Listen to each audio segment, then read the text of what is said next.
Lore Listening Library, Volume 4, Dragon Age Origins, Culture, and History. Aravels. If the Warden is Dalish. We are the Dalish, keepers of the lost lore, walkers of the lonely path. We are the last of the Alven. Never again shall we submit. The Oath of the Dales. Someone once told me that humans flee when they see the sails of our Aravels flying above the tops of trees. I say, good, let them flee. The humans took everything from us. Our homeland, our freedom, our immortality. What's a little fear compared to all the horrors inflicted upon us? I recite the Oath of the Dales to myself every day when I sleep and when I wake. Never again shall we submit. Never again. The Keeper says that one day the Dalish will find a home that we can call our own, but why? Why should we tie ourselves to stone constructions like the humans and the dwarves? What's wrong with the life we have now? We owe nothing to anyone. We have no masters but ourselves, and we go where the Hala and the gods take us. There is nothing more wonderful than sitting on an Aravel as it flies through the forest, pulled by our Hala. We are truly free. For the first time in our people's history. Why should we change this? From the Journal of Tennille, Clan Hunter. If the Warden is not Dalish. The Dalish, who band together in small groups of blood relatives, travel in ornately carved wagons known as Aravel, drawn by large white stags called Hala. The Aravel are a unique sight, beautiful in their swooping curvature and adorned with broad hoods and bright silken cloths that flap in the wind, often displaying the noble banners that once flew over that family's house. Most humans refer to the Aravel as landships, for in a strong wind it can often appear as if the elves travel in long boats with sails high overhead to announce their arrival, or warn others away. The Hala are unique to the elves, and any but elven handlers consider them ornery and almost impossible to train. To the Dalish, they are noble beasts, superior in breeding to the horse. Certainly, most humans would agree that the Hala are as beautiful as the elves themselves. The fact that many imperial notables maintain a bounty on Hala horns that find their way into Tevinter is an affront the Dalish consider unforgivable. Few among us can claim to have seen the Dalish landships up close. Any human who sees them on the horizon does well to head the other way. Few Dalish clans take kindly to humans intruding on their camps, and more than one tell tales of troublemaking humans who found themselves mercilessly filled with Dalish arrows. From In Pursuit of Knowledge, The Travels of a Chanter Scholar by Brother Genetivi. The Dales. If the Warden is Dalish. You will hear tales of the woman Andraste. The Shemlin name her prophet, bride of their maker, but we knew her as a war leader, one who, like us, had been a slave and dreamed of liberation. We joined her rebellion against the Imperium, and our heroes died beside her, unmourned into winter bonfires. But we stayed with our so-called allies until the war ended. Our reward? A land in southern Orlais called the Dales. So we began the long walk to our new home. Halam Shiral, the end of the journey, was our capital, built out of reach of the humans. We could once again forget the incessant passage of time. Our people began the slow process of recovering the culture and traditions we had lost to slavery. But it was not to last. The Chantry first sent missionaries to the Dales, and then, when those were thrown out, Templars. We were driven from Halam Shiral, scattered. Some took refuge in the cities of the Shemlin, living in squalor, tolerated only a little better than vermin. We took a different path. We took to the wilderness, never stopping long enough to draw the notice of our Shemlin neighbors. In our self-exposed exile, we kept what remained of elven knowledge and culture alive.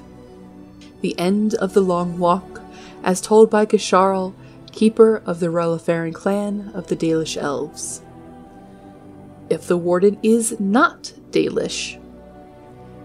Many forget that when Holy Andraste called out to the oppressed people to rise up, it was the elves who answered her first. The humblest slaves of the Imperium became her vanguard, and when victory came, they were rewarded accordingly. They were given a land in what is now the south of Orlais, called the Dales. A great exodus of elves undertook the journey to their new home, crossing ocean, desert, and mountain.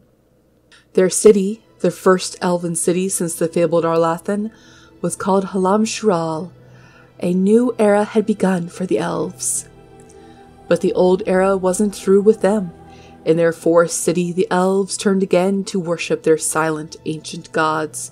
They became increasingly isolationist, posting emerald knights who guarded their borders with jealousy, rebuking all efforts at trade or civilized discourse. Dark rumors spread in the lands that bordered the Dales, whispers of humans captured and sacrificed to elven gods.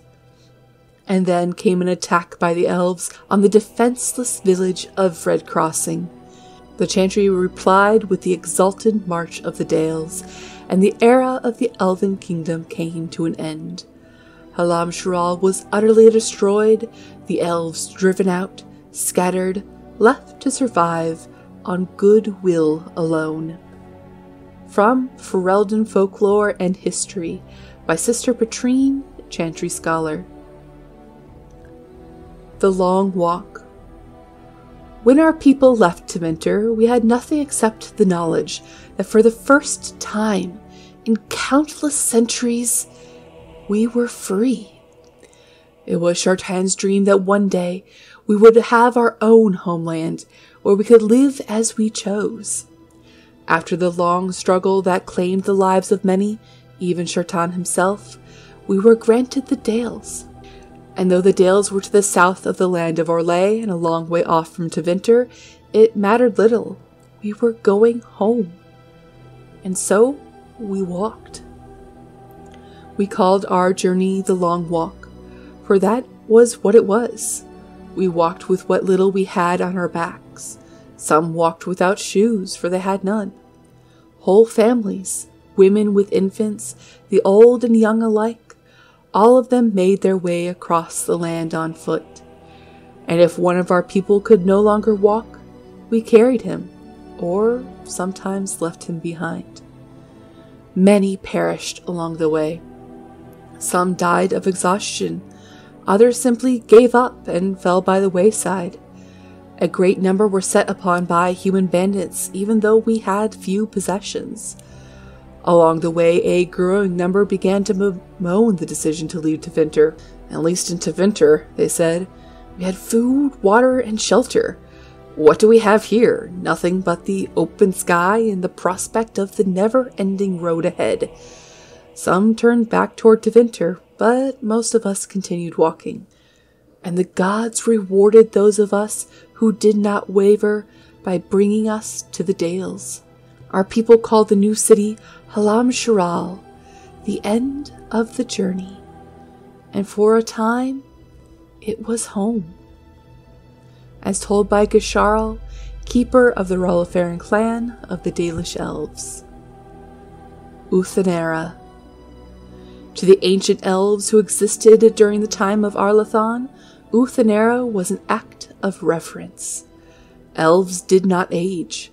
They were not immortal, but they did not suffer from deterioration of mind or body. They suffered only from the deterioration of the spirit.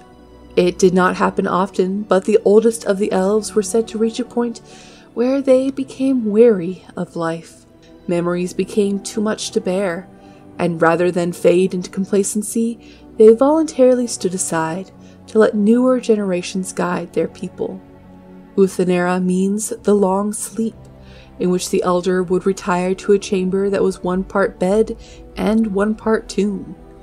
To great ceremony from all the extended family, the elder would succumb to a slumber from which they would not wake for centuries, and often never. In time, the body would deteriorate, and the elder would die in truth. All the while, the family would continue to visit the chamber to pay respect to one who had made such a great sacrifice. With the arrival of humans and the quickening of elven blood that ensued, the practice of Uthenera began to fade. When Arlathan fell, it ceased forever. From What Has Passed by Hassandriel, Lord of Halam Shirel, to 7 Glory. Valasleen, Blood Writing. If the warden is Dalish. When the children of our people come of age, they earn the privilege of wearing the Valasleen, the blood writing. It sets us apart from the Shemlin and from the elves who have thrown their lot in with them. It reminds us that we will never again surrender our traditions and beliefs. The ritual deserves great reverence, for one who is to gain the Valasleen must prepare by meditating on the gods and the ways of our people, and by purifying the body and the skin. When the time comes, the keeper of the clan applies the blood writing. This is done in complete silence. Cries of pain are a sign of weakness. If one cannot tolerate the pain of the blood writing, they are not ready to undertake the responsibilities of an adult. The keeper may stop the ritual if they decide that one gaining the Valasleen is not ready. There is no shame in this, for all children are different, and our ancestors once took centuries to come of age. As told by Gisharl, keeper of the Rollifaran clan of the Dalish elves. If the warden is not Dalish. After my encounter with the Dalish elves on the road to Navarra, I studied every book on the elves I could find. I sought out legends and myths and histories and tried to make sense of it all, but there was only so much one could learn from books. I knew that in order to truly understand the Dalish, I would have to seek them out. A dreadful idea in hindsight. In my defense, I was young and also inebriated when the idea popped into my head. Unfortunately, even after I had regained some measure of sobriety, the idea still held appeal. It proved remarkably resistant to my attempts to ignore it. I gave in after months of that nagging thought at the back of my head and set out to learn about the Dalish firsthand. I tramped through the forest boarding Orlais for weeks before I finally found, or was found by, a Dalish hunter. I stumbled into one of his traps and was suddenly hanging from a tree with a rope around my ankles. So there I was, defenseless, upside down with my robe over my head, my underclothes on display. Descriptions of my predicament might elicit laughter these days, but trust me when I say it was a situation I would not wish on anyone. Thankfully, my ridiculous appearance may have caused my captor to stay his hand. What threat is a silly human with his pants showing? And so he sat, made a small fire, and began to skin the deer he had caught. I soon mustered the courage to speak. I tried to assure him that I was not there to harm him, but he laughed at this and replied that if I were there to harm him, I had failed terribly. Eventually, we got to talking, and when I say talking, I meant that I asked him questions, and occasionally he would deign to answer. He told me that while some Dalish actively seek out human travelers to rob or frighten, most of his people would rather be left alone. He seemed to believe that punishing the humans for past actions only led to more violence. I asked him about the intricate tattoos on his face. He told me they were called Valasleen, blood writing. His were symbols of Andrul the Huntress, one of the most highly revered elven goddesses. He said the Dalish mark themselves to stand out from humans and from those of their kin who have chosen to live under human rule. He said the Valasleen remind his people that they must never again surrender their beliefs. After he finished skinning the deer, he cut me down. By the time I had righted myself and conquered the dizziness of all the blood rushing out of my head, he was gone. I do not recommend that my readers seek out the Dalish for themselves. I was very lucky to have met the man that I did, and to have walked away from our meeting unscathed. Perhaps the Maker watches over those who seek knowledge with an open heart. I certainly would like to think so. From In the Pursuit of Knowledge, The Travels of a Chantry Scholar by Brother Genetivi. The Anderfels. The Anderfels are a land of shocking extremes. It is the most desolate place in all the world, for 2 blights have left great expanses of the steppes so completely devoid of life that corpses cannot even decay there. No insect or grub will ever reach them.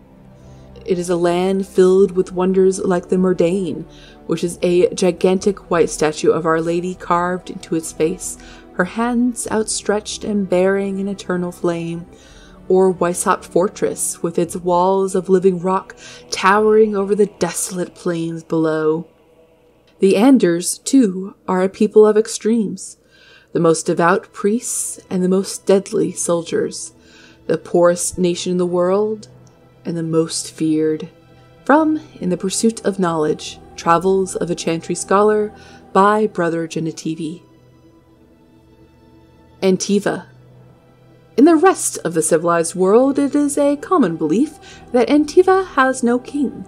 I assure you, gentle readers, that this is untrue. The line of kings in Antiva has remained unbroken for 2,500 years. It is simply that nobody pays any attention to them whatsoever. The nation is ruled in truth by a collection of merchant princes. They are not princes in the literal sense, but heads of banks, trading companies, and vineyards. Their power is conferred strictly by wealth. But Antiva is not primarily renowned for its particular form of government, nor for its admittedly unparalleled wine. Antiva is known for the House of Crows. Since Antivans are well known for being good at everything but fighting, it is more than a little ironic that Antiva possesses the most deadly assassins in the world. Their fame is such that Antiva keeps no standing army. No king is willing to order his troops to assault her borders, and no general is mad enough to lead such an invasion. The attack would likely succeed, but its leaders would not see the day. From In the Pursuit of Knowledge, The Travels of a Chantry Scholar by Brother Genetivi. The Avars. Driven across the Frostbacks in ancient times, the Alamari tribesmen split into 3 groups.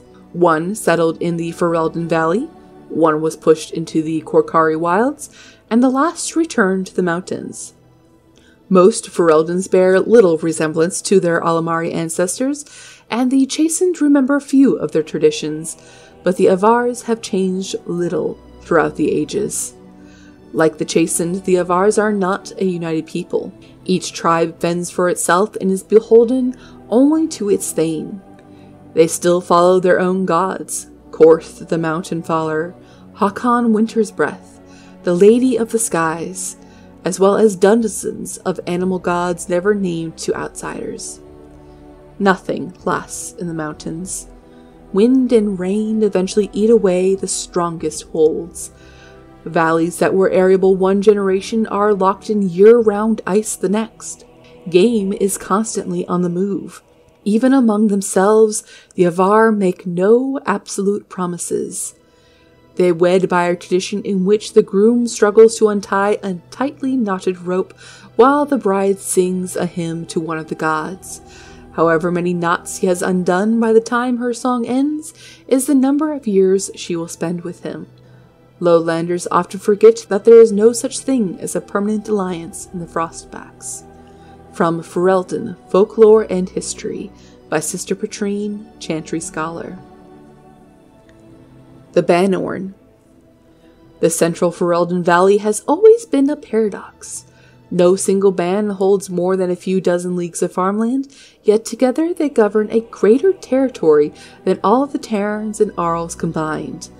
This collection of independent bands is known as the Banorn, and is the heart of Ferelden politics. No person has ever sat upon the throne of Ferelden without first winning the approval of the Banorn. Queen Fionn, who had the misfortune to take the throne in the 18th year of the Steel Age, wrote of the Banorn, "There have been 3 wars this year fought over elopements, 5 over wool, and 1 started by an apple tree. It isn't even winter yet. Who would believe that these same bands, now trying so hard to kill one another, just last year united to give me the crown?" From Ferelden, Folklore and History, by Sister Patrine, Chantry Scholar. The Brecilian Forest. There are places in the Brecilian Forest where the veil is so thin, the difference between awake and dreaming is next to nothing. In one such place, a woodshaper was born under such unfortunate stars that his mother named him Abelas, which means sorrow. He lived up to his name. He could keep no apprentices and lost his stock of bows in mishap after mishap, until finally he had nothing. The rest of the clan began to fear that his ill luck would harm them too, and whispered among themselves of casting him out. Abelas heard them and resolved to change his luck. He went into the forest alone to seek a suitable tree from which to make bows. At last he spied a young roan growing beside a stream. He drew his axe, and the tree cried out in fear, begging to be spared. But Abelas said, "If I do not take your life, mine will surely end." With 2 strokes he felled the tree. From the tree he made the finest 3 bows he had ever crafted. Pleased, Abelas returned to the camp and gave his bows to the hunters at once. By nightfall, however, the camp was in an uproar. The hunters had returned with braces of hairs which, when cut open, revealed only worms and sawdust. The elder said it was a sign that the hunters had robbed some spirit of its host, for it was well known that spirits do not go about the waking world on their own, but inhabit another creature's body. The elder worked a charm to banish the spirit back to the Fade, and the clan went to sleep hungry. The next day the hunters brought back a doe, and again the beast bled sawdust. Now the clan began to fear that the spirit would starve them, and wondered what they had done to deserve it. Abelas came forward and told them of the roan tree. The elder considered it for a time before declaring that they must replace what Abelas had taken from the spirit. So he sent the hunters to dig up the roan sapling and bring it, living, to the camp. There the elder ordered the sapling planted and appealed to the spirit for forgiveness. There was a terrible sound, as if the whole forest was crying out in protest. Darkness fell upon the camp, though it was just past midday, and when the darkness passed, a roan grove, every tree bearing the frozen face of a terrified elf, stood where the camp had been. From then on, it was forbidden in every clan to cut living trees in the Brecilian forest. The spirits know nothing of forgiveness. The Roan Grove, a Dalish Tale, from Ferelden, Folklore and History, by Sister Patrine, Chantry Scholar. Thedas Calendar. For most good folk, the details of our calendar have little purpose. It is useful only for telling them when the summer day festival will be held, when the snows are expected to begin, and when the harvest must be complete. The naming of years are a matter for historians and taxmen, and few, if pressed, could even tell you the reason that our current age is named after dragons.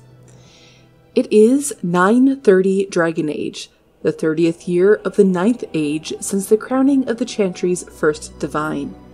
Each age is exactly 100 years, with the next age's name chosen in the 99th year. The scholars in Val Royeaux advise the Chantry of importance seen in that 99th year, and the Chantry authorities pore over the research for months before the divine announces the name of the imminent age.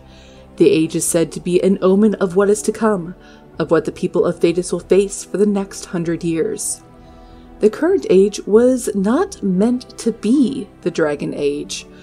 Throughout the last months of the Blessed Age, the Chantry was preparing to declare the Sun Age, named for the symbol of the Orlesian Empire, which at the time sprawled over much of the south of Thedas and controlled both Ferelden and what is now Navarra. It was to be a celebration of Orlesian imperial glory. But as the rebellion in Ferelden reached a head and the Battle of River Dane was about to begin, a peculiar event occurred. A rampage, the rising of a dreaded high dragon. Dragons have been thought practically extinct since the days of the Navarran dragon hunts, and they say that to see this great beast rise from the frostbacks was both majestic and terrifying. As the rampage began and the high dragon decimated the countryside in its search for food, the elderly divine Faustine II abruptly declared the Dragon Age. Some say the divine was declaring support for Olay in the battle against Ferelden, since the dragon is an element of the Dufeil family heraldry of King Megrin, the so-called usurper king of Ferelden. Be that as it may, the High Dragon's rampage turned towards the Orlesian side of the Frostback Mountains, killing hundreds and sending thousands more fleeing to the northern coast. The Ferelden rebels won the Battle of River Dane, ultimately securing their independence. Many thus think that the Dragon Age will come to represent a time of violent and dramatic change for all of Thedas. It remains to be seen. From The Studious Theologian by Brother Genitivi, Chantry Scholar, 925 Dragon. The Chastened. The Chastened Wilders have lived in the Korcari Wilds since the first wars with the Alamari drove them southward a millennium ago. According to their own lore, they had always been a forest-dwelling people that adapted quickly to their new home. Game and fish are plentiful in the wetlands, and the Chastened thrived. For a time, they and the hill-dwelling Avars were true threats to the northern lowlands. The Tevinter Imperium had arrived and was hard-pressed to keep back the waves of invasions from the south and the west. The fortress of Ostagar was built specifically to watch for Chastened hordes venturing north of the tree line. It was not until the legendary warrior Hafter soundly defeated the Chastened in the first half of the Divine Age that the question of their ability to contest the lowlands was settled permanently. Today, the Chastened are considered largely peaceful, though their ways are still primitive compared to our own. In the Korcari Wilds, they live in strange-looking huts, built on stilts or even built into the great treetops. They paint their faces and are split into small tribes ruled by shamans, like those amongst the Avars. There are many tales of these shamans having learned their magic from the Witches of the Wilds, witches that inspire as much terror as they do awe and gratitude, even if there is no definitive proof they exist. In particular, the tale of Flemeth, the greatest witch of the wilds, is celebrated amongst all tribes. While there is no way to know how many there are in the wilds today, few travelers that pass through the forests tell of Chastened eking out an existence even in the frozen wastelands of the far south. One can assume that should the Chastened ever organize themselves once more, we might have a reason to fear them here in Ferelden. We ignore them at our peril. From Ferelden Folklore and History by Sister Petrine, Chantry Scholar. The City Elves. If the Warden is a city elf. The humans tell tales of Andraste, and to them she was a prophet. To our people, however, she was an inspiration. Her rebellion against Tevinter gave our people a window through which to see the sun, and we reached toward it with all our strength. The rebellion was brief, but successful. Even after the death of the prophetess, we fought on for our independence as the human imperium began to crumble. In the end, we won our freedom and the southern land known as the Dales, and we began the long walk to our new homeland. There, in the Dales, our people revived the lost lore as best we could. We called the first city Halam Shiral, end of the journey, and founded a new nation. Isolated as elves were meant to be, this time patrolled by an order of Emerald Knights, charged with watching the borders from trouble from humans. But you already know that something went wrong. A small elven raiding party attacked the nearby human village of Red Crossing, an act of anger that prompted the Chantry to retaliate and, with their superior numbers, conquer the Dales. We were not enslaved as we had been before, but our worship of the ancient gods was now forbidden.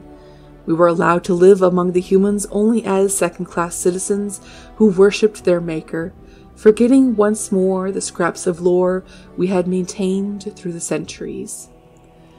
The rise and fall of the Dales, as told by Serethia, Ha-Ren of the High Ever alienage. If the Warden is a Dalish elf, it is hard to tell our children about those of our people who have decided to live in the Shemlin cities. They ask, why would anyone want to be treated like that? And sometimes I do not know what to say. I don't understand it myself. They were freed, but they have returned to live in the service of their former masters. They are housed like animals in walled sections of the Shemlin cities.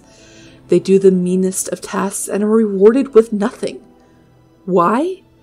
I do not know. We tell the children that the Elven are strong, that we are proud people, but they hear of these city elves who chose to toil under the humans' heavy hand. How do we teach them pride when they know that there are others who would allow themselves to be trampled into the dust?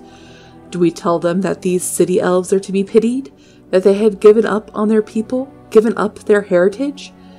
We tell them that some people are so used to being controlled that, when freed, they know not what to do with themselves.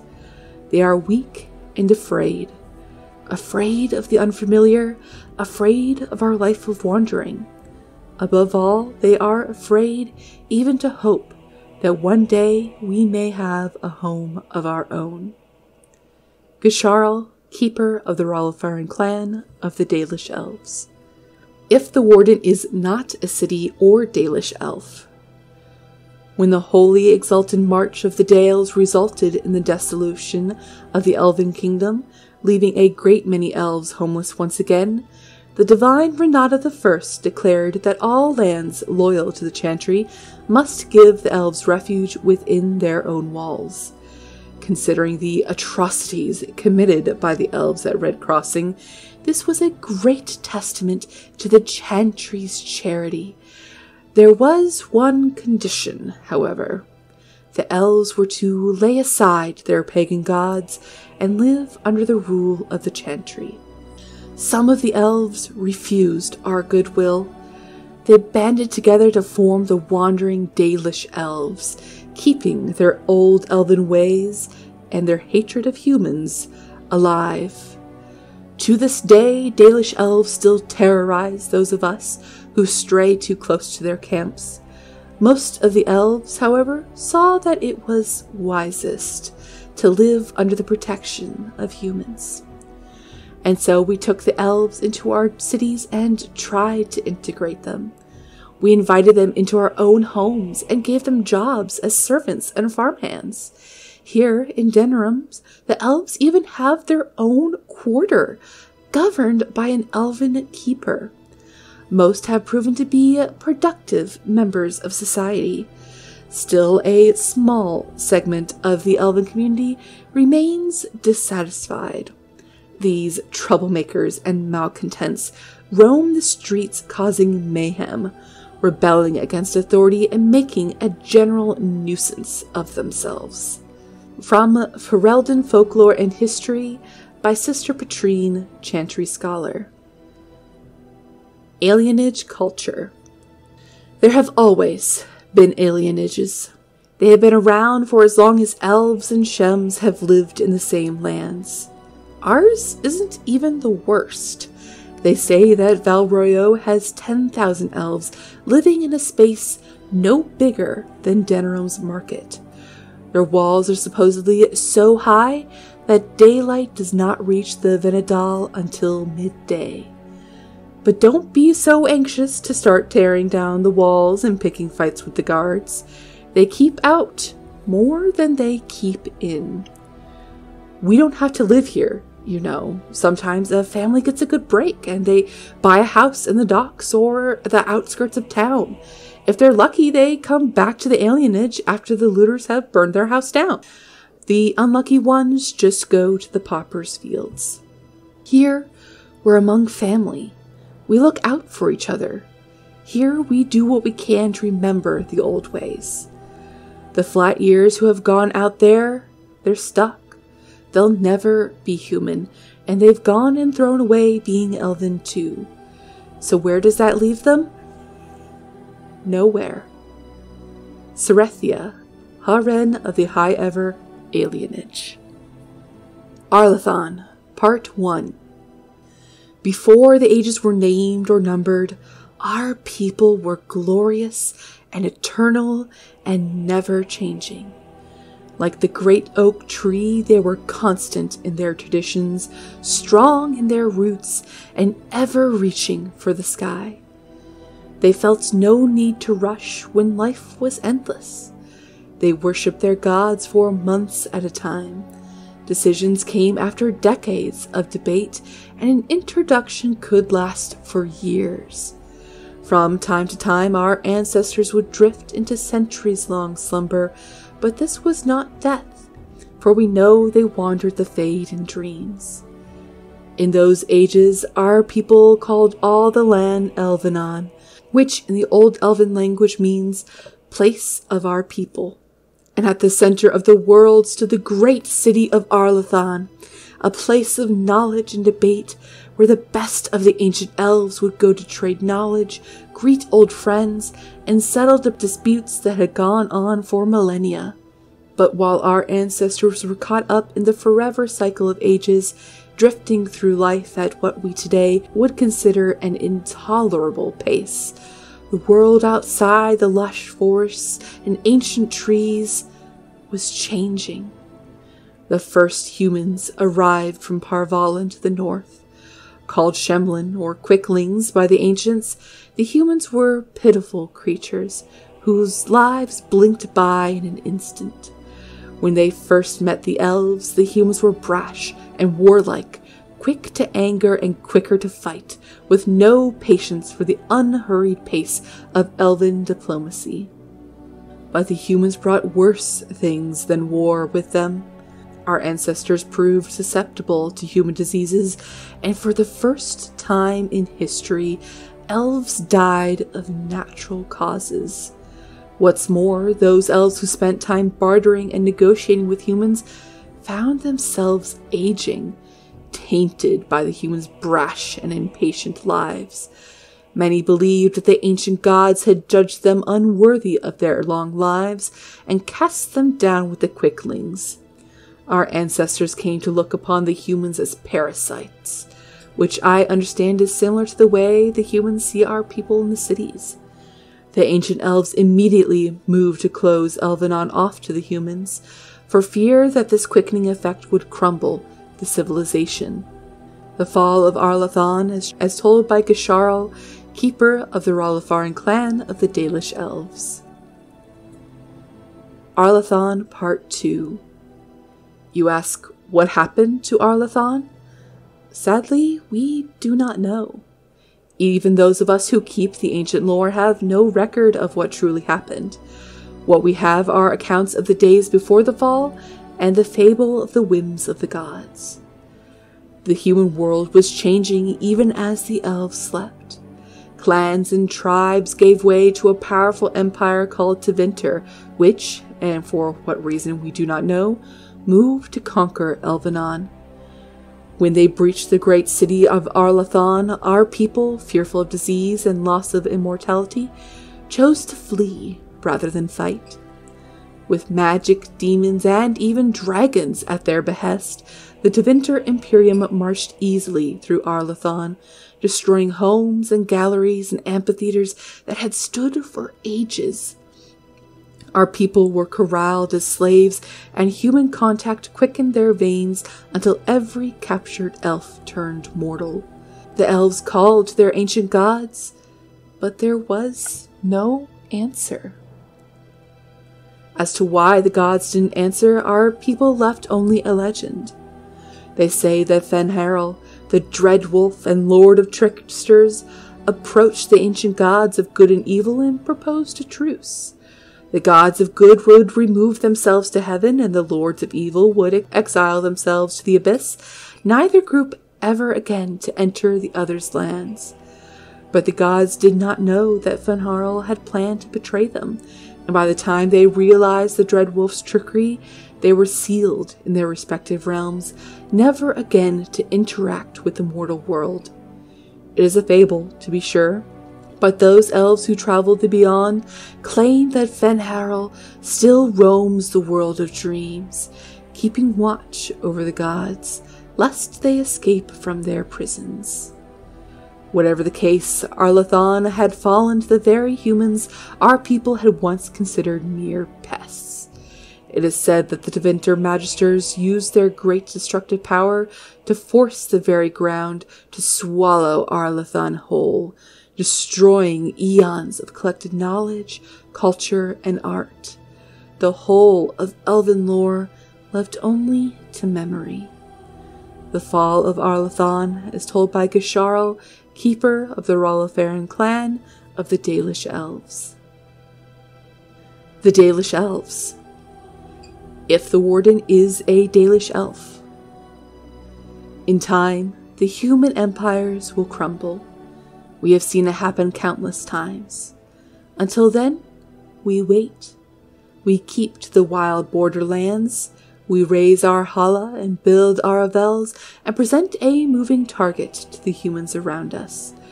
We try to keep hold of the old ways, to relearn what was forgotten. We called the ancient gods, although they do not answer, and have not heard us since before the fall of Arlathan, so that one day they might remember us. Elgarnon, the eldest of the sun, and he who overthrew his father. Mithal, the protector, Fenharel, the dread wolf, Andrul, the huntress, Falandine, the friend of the dead, Durthamin, the keeper of secrets, Gilanan, the mother of Hala, June, the master of crafts, and Selais, the hearth keeper. We gather every 10 years for the Arlathan to retell the ancient stories and keep them alive. For when the human kingdoms are gone, we must be ready to teach the others what it means to be elves. Gisharl, keeper of the Rolofaran clan of the Dalish Elves. If the Warden is not a Dalish elf. I took the road north from Valroyo towards Navarra with a merchant caravan. A scant 2 days past the Orlesian border, and we were beset by bandits. They struck without warning from the cover of trees, hammering our wagon with arrows, killing most of the caravan guards instantly. The few who survived the arrow storm drew their blades and charged into the trees after our attackers. We heard screams muffled by the forest, and then nothing more of those men. After a long silence, the bandits appeared, elves covered in tattoos and dressed in hides. They looted all the supplies and valuables they could carry from the merchants and disappeared back into the trees. These, I was informed later, were the Dalish, the wild elves who lurk in the wilderness on the fringes of settled lands, preying upon travelers and isolated farmers. These wild elves have reverted to the worship of their false gods and are rumored to practice their own form of magic, rejecting all human society. From In the Pursuit of Knowledge, The Travels of a Chantry Scholar by Brother Genitivi. Denerim. When anyone in Ferelden speaks of going to the city, they inevitably mean Denerim. There is no other place in the kingdom which rivals it, not in size, population, wealth, or importance. It is the seat of the Theron family, the capital of Ferelden, the largest seaport, and by ancient tradition, the meeting place of the Landsmeet. As well, Denerim was the birthplace of Andraste, well, one of them, anyway, as several other sites claim to have been the prophet's early home, including Jader in Orlais. The chantry takes no stance on which site's claim is valid, but it is well known that Andraste was Ferelden by birth. When visiting the pilgrimage site in Denerim, it is inadvisable to mention Jader at all. The city rests at the foot of the Dragon's Peak, a solitary mountain scarred by ancient lava flows. During Andraste's time, it reputedly filled the sky with a great column of black ash and sent burning rock raining down as far away as the Free Marches, but it is now considered extinct. Some believe it merely sleeps, and will again darken the sky with ash and fire when the last Ferelden king dies, but this is highly unlikely. From In the Pursuit of Knowledge, The Travels of a Chantry Scholar, by Brother Genetivi. Dragon cults. Let us suggest, for a moment, that a high dragon is simply an animal. A cunning animal, to be sure, but in possession of no true self-awareness or sentience. There has not, after all, been a single recorded case of a dragon attempting to communicate or perform any act that could not likewise be attributed to a clever beast. How, then, does one explain the existence of so-called dragon cults throughout history? One dragon cult might be explainable, especially in the light of the reverence of the old gods in the ancient Winter Imperium. In the wake of the First Blight, many desperate imperial citizens turned to the worship of real dragons to replace the old gods who had failed them. A dragon, after all, was a godlike figure that they could see. It was there, as real as the Archdemon itself, and as evidence makes clear, did offer a degree of protection to its cultists. Other dragon cults could be explained in the light of the first. Some cult members might have survived and spread the word. The worship of the old gods was as widespread as the Imperium itself. Certainly such secrets could have made their way into many hands, but there have been reports of dragon cults even in places where the Imperium never touched, among folks who had never heard of the old gods or had any reason to. How does one explain that? Members of a dragon cult live in the same lair as a high dragon, nurturing and protecting its defenseless young. In exchange, the high dragon seems to permit those cultists to kill a small number of those young in order to feast on draconic blood. That blood is said to have a number of strange long-term effects, including bestowing greater strength and endurance, as well as an increased desire to kill. It may breed insanity as well. Navaran dragon hunters have said these cultists are incredibly powerful opponents. The changes in the cultists are a form of blood magic, surely, but how did the symbiotic relationship between the cult and the high dragon form in the first place? How did the cultists know to drink dragon's blood? How did the high dragon convince them to care for its young, or know that they would? Is there more to draconic intelligence than we have heretofore guessed at? No member of a dragon cult has ever been taken alive, and what accounts exist from the days of the Navaran hunters record only mad rants and impossible tales of godhood. With dragons only recently reappearing and still incredibly rare, we may never know the truth, but the question remains. From Flame and Scale by Brother Florian, Chantry Scholar, 928 Dragon.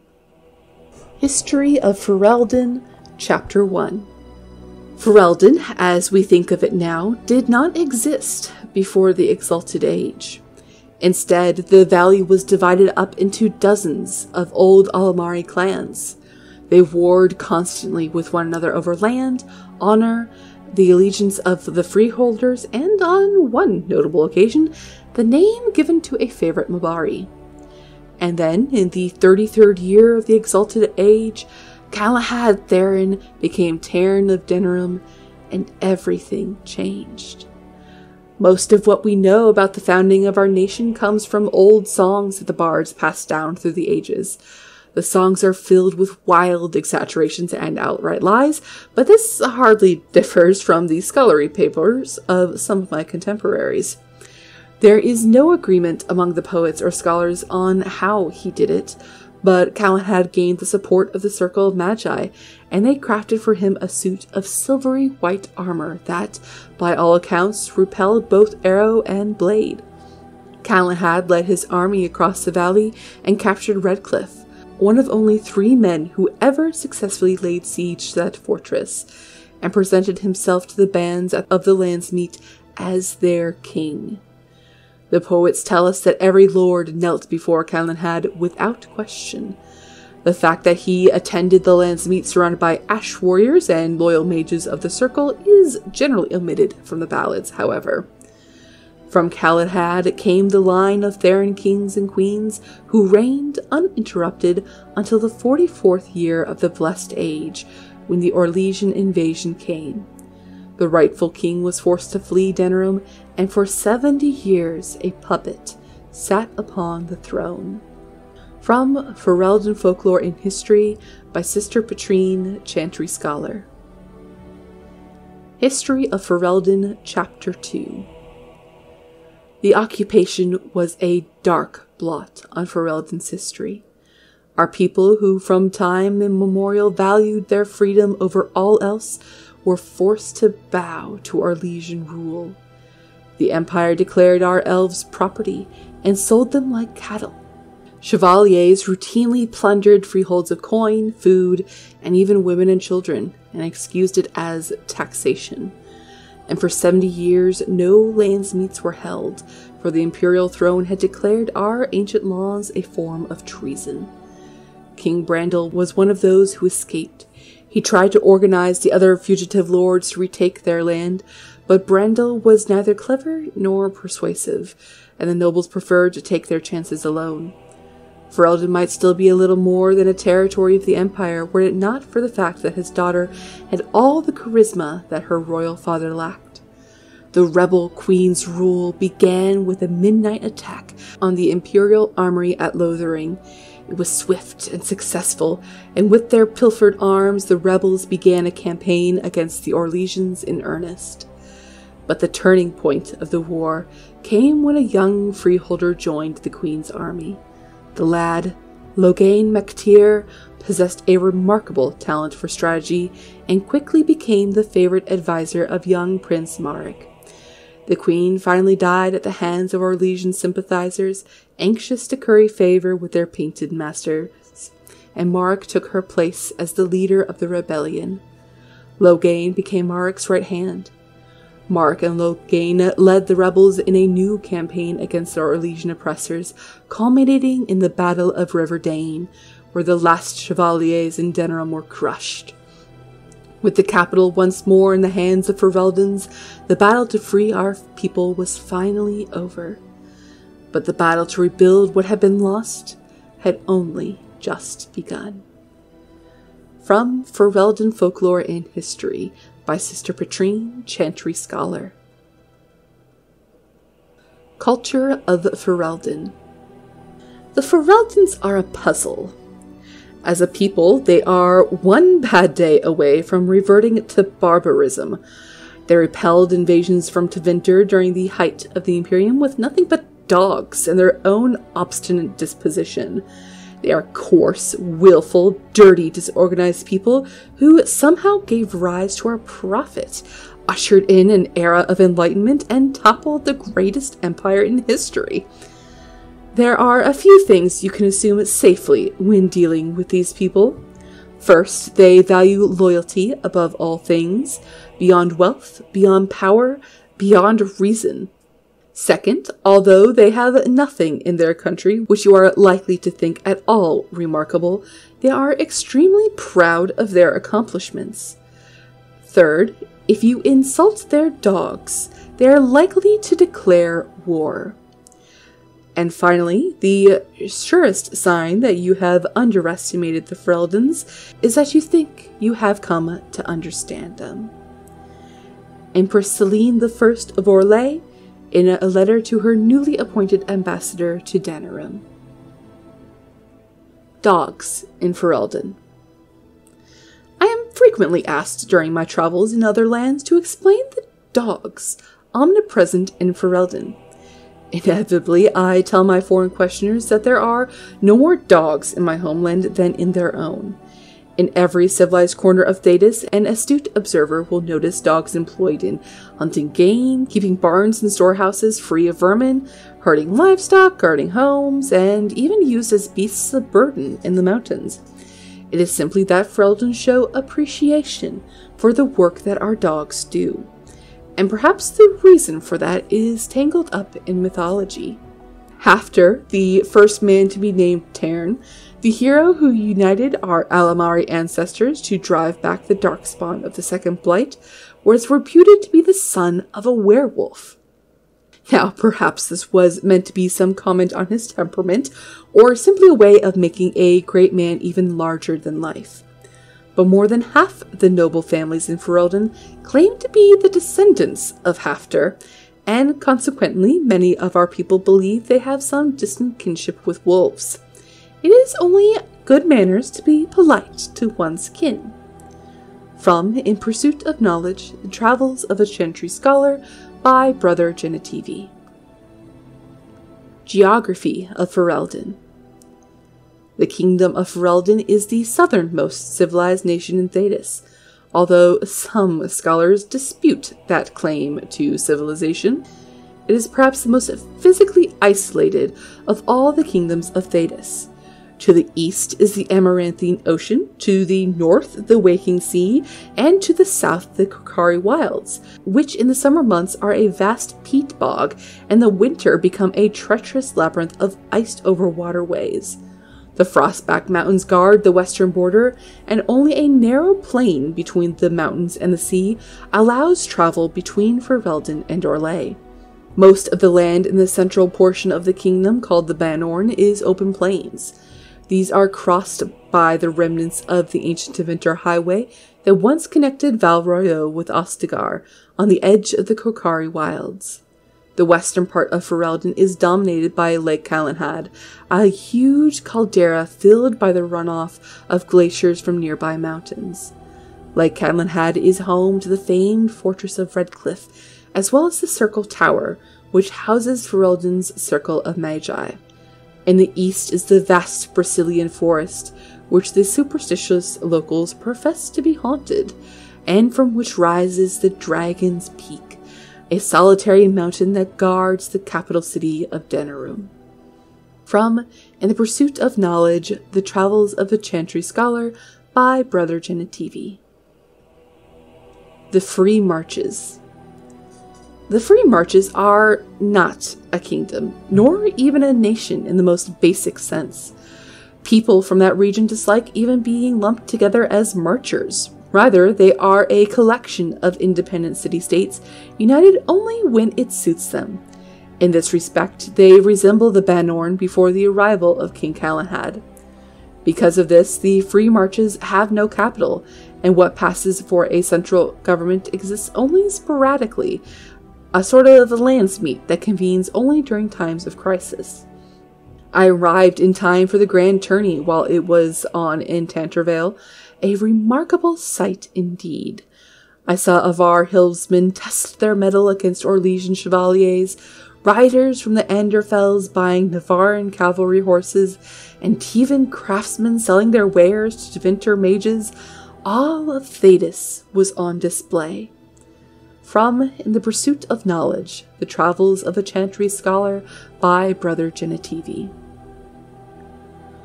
Politics of Ferelden. To our neighbors, Ferelden seems utterly chaotic. Unlike other monarchy, power does not descend from our throne. Rather, it rises from the support of the freeholders. Each freehold chooses up the ban or Arl to whom it pays allegiance. Typically, this choice is based on proximity of the freehold to the lord's castle, as it's worthless to pay for the upkeep of soldiers who will arrive at your land too late to defend it. For the most part, each generation of freeholders casts its lot with the same ban as their fathers did, but things can and do change.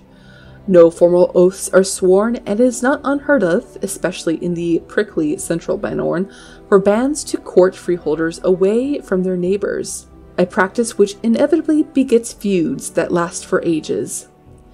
Tairns arose from amongst the bands, war leaders who, in antiquity, had grown powerful enough to move other bands to swear fealty to them. There were many Tairns in the days before King Calenhad, but he succeeded in whittling them down to only 2, Gwahren in the south, Hyever in the north. These Tairns still hold the oaths of bands and Arls whom they may call upon in the event of war or disaster, and similarly the Tairns still hold responsibility for defending those sworn to them. The Arls were established by the Tairns, given command of strategic fortresses that could not be overseen by the Tairns themselves. Unlike the Tairns, the Arls have no bands sworn to them and are simply somewhat more prestigious bands. The king is, in essence, the most powerful of the Tairns. Although Denerim was originally the Tairnier of the king, it has since been reduced to an Arling, as the king's domain is now all of Ferelden. But even the king's power must come from the bands. Nowhere is this more evident than during the Landsmeet, an annual council for which all the nobles of Ferelden gather, held for almost 3,000 years, except odd interruptions during blights and invasions. The sight of a king asking for, and working to win, the support of lesser men is a source of constant wonder to foreign ambassadors. From Ferelden Folklore and History by Sister Petrine, Chantry Scholar. The Frostback Mountains. Even mountains had a heart once. When the world was young, Korth, the Mountain Father, kept his throne at the peak of Belenas, the mountain that lies in the center of the world, from which he could see all the corners of earth and sky. And he saw strong men become weak, brave men grow cowardly, and wise men turn foolish for love. Korth devised a plan that he might never be betrayed by his own heart, by taking it out and hiding it where no soul would ever dare search for it. He sealed it inside a golden cask, buried it in the earth, and raised around it the fiercest mountain the world had ever seen, the Frostbacks, to guard it. But without his heart, the Mountain Father grew cruel. His chest was filled with bitter mountain winds that shrieked and howled like lost souls. Food lost its flavor, music had no sweetness, and he lost all joy in deeds and valor. He sent avalanches and earthquakes to torment the tribes of men. Gods and men rose against him, calling him a tyrant, but with no heart, Korth could not be slain. Soon there were no heroes left, either among men or gods, who would dare challenge Korth. The Lady of the Skies sent the best of her children, the swiftest, the cleverest, the strongest flyers, to scour the mountains for the missing heart, and for a year and a day they searched. But sparrow and raven, vulture and eagle, swift and albatross returned to her with nothing. Then the Ptarmigan spoke up and offered to find the god chief's heart. The other birds laughed, for the ptarmigan is a tiny bird, too humble to soar, which spends half its life hopping along the ground. The lady would not give the little creature her blessing, for the mountains were too fierce even for eagles, but the ptarmigan set out anyway. The little bird traveled deep into the frostback. When she could not fly, she crawled. She hugged the ground and withered the worst mountain winds, and so made her lonely way to the valley where the heart beat. With all the gods' terrible deeds, the heart was far too heavy for the tiny bird to carry, so she rolled it, little by little, out of the valley and down a cliff, and when the golden cask struck the earth, it shattered. The heart was full, almost to bursting, and the pain of it roused the mountain god to come and see what had happened. When Korth neared his heart, it leapt back into his chest and he was whole again.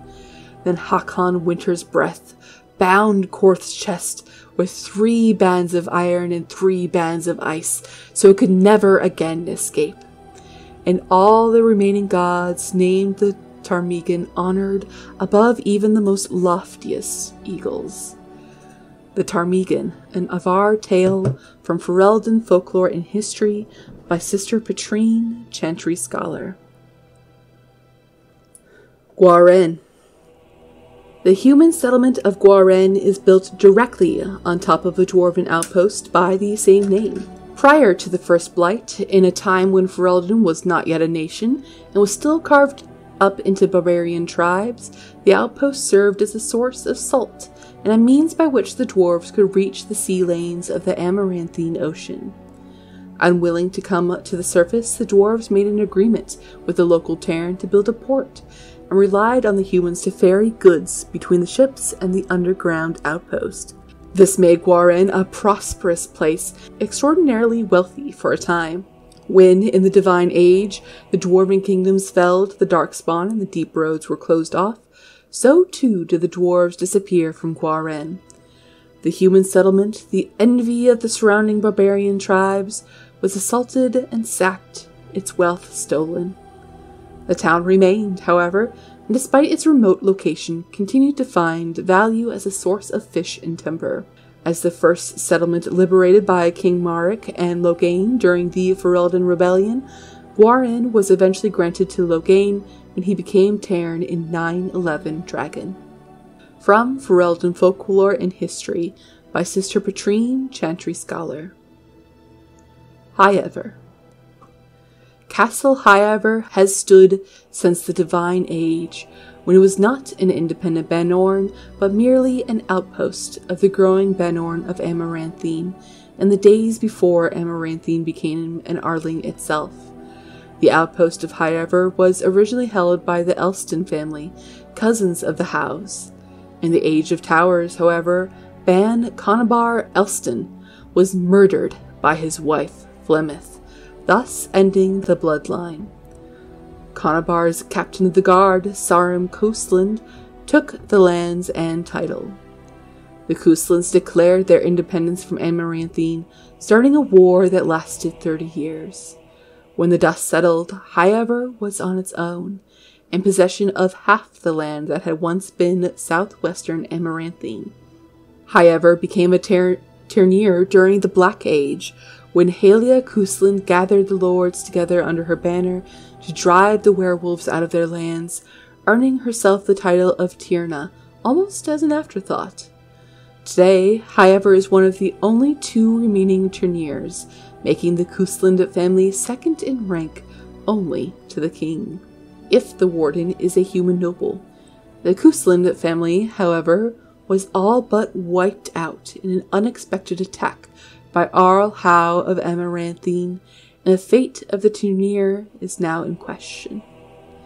If the warden is not a human noble, Arl Howe of Amaranthine was named the new Terran of Highever under somewhat questionable circumstances, and the fate of the Coastland family is now uncertain. From Ferelden Folklore and History by Sister Petrine, Chantry scholar. Lake Calenhad. The waters of Lake Calenhad are steeped in legends. The Avar peoples say that it was once the site of Velenas, the mountain which stood at the center of the world, from which Korth the Mountain Father surveyed the earth and sky. But it was destroyed in the battle between Korth and the serpent Nathramar, leaving only a vast crater behind. When the Lady of the Skies saw that Velenas was gone, she wept, and her tears filled the crater, making the lake. The Tevinters believed that the waters of Lake Calenhad were blessed by Razakael, god of mysteries, and that those who drank from them were granted special insights. This is why they built the Great Tower on an island in the middle of the lake, hoping the powers of the lake would aid their magical research. But most of us know the legend of King Calenhad, which gives the place its name. It is said that Calenhad Theron spent a year and a day in the Tower of Magi. Every day he drew a single cup full of water from the lake and carried it to the Formari at the top of the tower. By magic, each cup of water was forged into a single ring of the mail armor the circle gave to Calenhad. In that armor, made from the lifeblood of the land itself, no blade could strike him, no arrow pierce him, so long as he stood on Ferelden soil. From Thedas Myths and Legends by Sister Petrine, Chantry Scholar. Lothering. In ancient times, Lothering was little more than a trading post that served the fortress of Ostagar to the south. Nowadays, it is larger, serving Redcliffe and the community of merchants and surface dwarves near Orzammar. Its location on the North Road gives it strategic value, so control of Lothering has historically been a matter of contention between the southern Banor and the Southreach Arling. King Calenhad himself stepped in and awarded the town to Southreach in the Exalted Age, which has largely ended the feud, or at least the appearance of it. From In Pursuit of Knowledge, The Travels of a Chantry Scholar by Brother Genetivi. King Marek Therin. It is difficult to separate the man from the myth. The last survivor of the bloodline of King Calenhad, the Silver Knight, Marek drove the Orlesian forces from Ferelden's borders, reclaimed the throne, and freed our people from foreign tyranny, all true and all larger than life. He was born in hiding near Cathal's Crossing to the rebel queen Moira, and grew up in the rebel camps, an outlaw in his own country. When the rebel queen died, Marek inherited her homeless nobles, malcontents, and displaced freeholders, and with the aid of his friend Logain MacTyr, built them into an army. After the pivotal battle of Riverdane, Marek took the throne. He married Rowan, daughter of Rendorn Gwaren, Arl of Redcliffe, and began this long, slow process of rebuilding everything Orlais had demolished during 70 years of occupation. From Ferelden Folklore and History by Sister Petrine, Chantry Scholar. Navarra. The fourth time I attempted to cross the border into Navarra from Orlais and was turned back by chevaliers, I decided to take a more roundabout path. A ship back to Ferelden and then another to Navarra. The outcome was more than worth the trouble. The whole country is filled with artistry, from statues of heroes that litter the streets in even the meanest of villages, to the glittering golden College of Magi in Cumberland. Perhaps nowhere is more astonishing than the vast necropolis outside Navarra city. Unlike most other followers of Andraste, the Navarrans do not burn their dead. Instead, they carefully preserve the bodies and seal them in elaborate tombs. Some of the wealthiest Navarrans begin the construction of their tombs while quite young, and these become incredible palaces, complete with gardens, bathhouses, and ballrooms, utterly silent, kept only for the dead. From In Pursuit of Knowledge, The Travels of a Chantry Scholar by Brother Genetivi. The noble families of Ferelden. The occupation left empty castles in its wake. Whole families were butchered in the initial invasion, and all those who couldn't or wouldn't bend the knee to the Emperor's puppet king were declared traitors and hunted.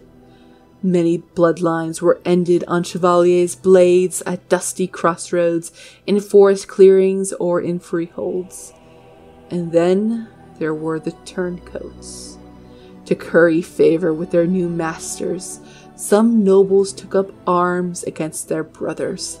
They betrayed and murdered the rebel queen, an act that created even more vacant titles and lands once King Marek exacted justice.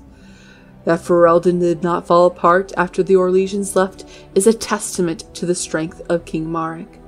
The old family still held grudges against those who had sided with the Emperor, and those new families that had been granted titles were viewed as interlopers. The lands meets that followed Mark's coronations were tense, to say the least. From Ferelden Folklore and History by Sister Patrine, Chantry Scholar. The Old Gods. Dumat, the Dragon of Silence. Zazakel, the Dragon of Chaos. Toth, the Dragon of Fire. Andorel, the Dragon of Slaves. Urthemiel, the Dragon of Beauty. Razakael, the Dragon of Mystery. Lusican, the Dragon of Night. There were 7 old gods, great winged dragons that were said to rule over the ancient world. The Chantry maintains that they are responsible for the original sin, that they turned humanity away from its true creator through deceit. Humanity's faith faltered, and thus the Maker turned away from the world, but not before trapping the old gods in eternal prisons beneath the earth as punishment. Scholars assumed that the old gods must indeed have been real at one point, and most agree that they were likely actual dragons, ancient high dragons with a magnitude not known today, and impressive enough to frighten ancient peoples into worshipping them. Some even claim that these dragons slumber as a form of hibernation, not as a result of the Maker's wrath. Regardless of the truth, legend maintains that even from their underground prisons, the old gods were able to whisper into the minds of men. The Archon Thalcian, first of the Magisters, who claimed to have contacted the old god Dumat, used the blood magic Dumat taught him to attain incredible power in Tevinter and declare himself the ruler of an empire. In return, he established the first temples worshipping the old gods, and the dragons became equated everywhere with imperial power. To date, 4 of the old gods are said to have risen as corrupted archdemon. Dumat, the first and most powerful, was slain at the Battle of Silent Fields. Zazakiel fell at the Battle of Starkhaven. Toth died at the Battle of Hunter Fell, and Andorel was felled by Garahel, the legendary Grey Warden, at the Battle of Osley. The archdemons have been identified only after years of argument among scholars, and to this day it is unclear whether the archdemons were truly old gods and not simply dragons. All that is known is that the Darkspawn hunt for them deep underground. If they are truly the old gods, as many scholars believe, then we have only 3 blights remaining. When all the old gods have risen and been slain, however, what will happen? Will the blights end forever, and humanity earn forgiveness from the Maker at last? We shall see. From The Old Gods Rise Again by Sister Mary, Chantry Scholar, 850 Blessed. The Orlesian Empire. There are many lords and ladies in Val Arroyo, and I mean this literally. Once, the system of noble titles in Orlais was labyrinthine. There were barons and baronesses and baronets and sir barons and a horde of others, each with its own origins and its own nuances of comparison. The Orlesian aristocracy is ancient and much given to competition. All the nobility play the grand game, as it is known, whether they wish to or not. It is a game of reputation and patronage, where moves are made with rumors, and scandal is the chief weapon. No gentle game is this.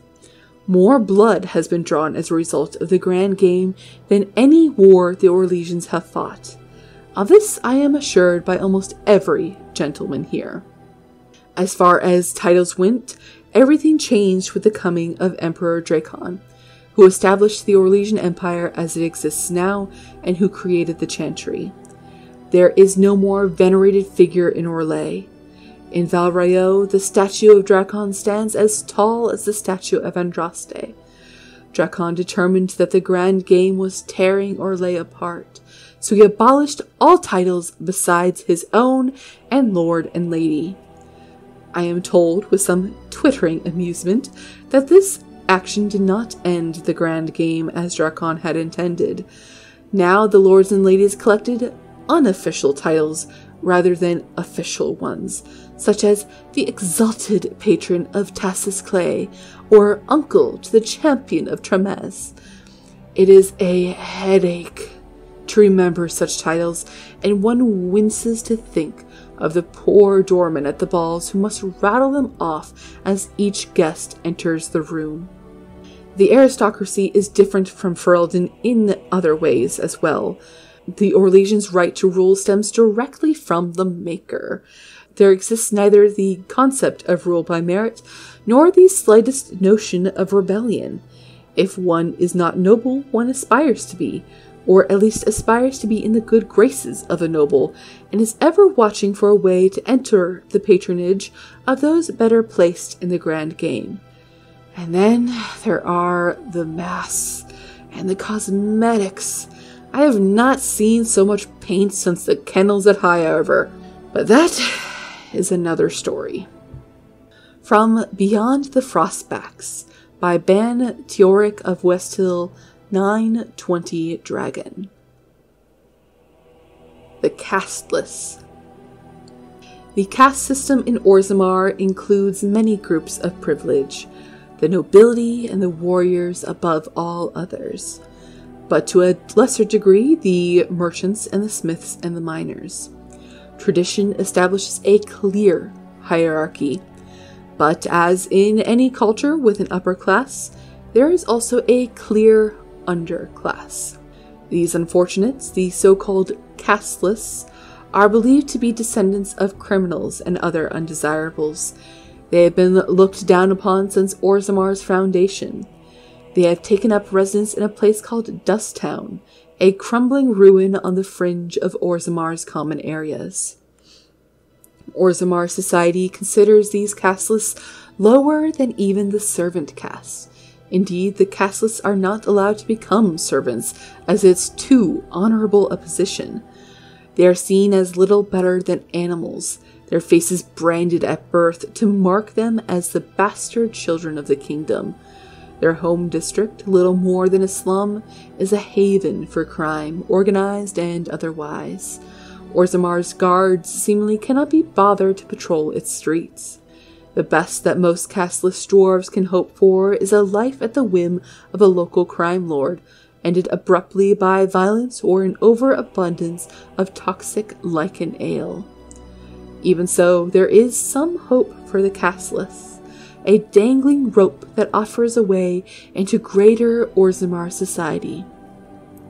Since a dwarf's caste is determined by the parent of the same sex, the male child of a nobleman is part of that noble's house and caste.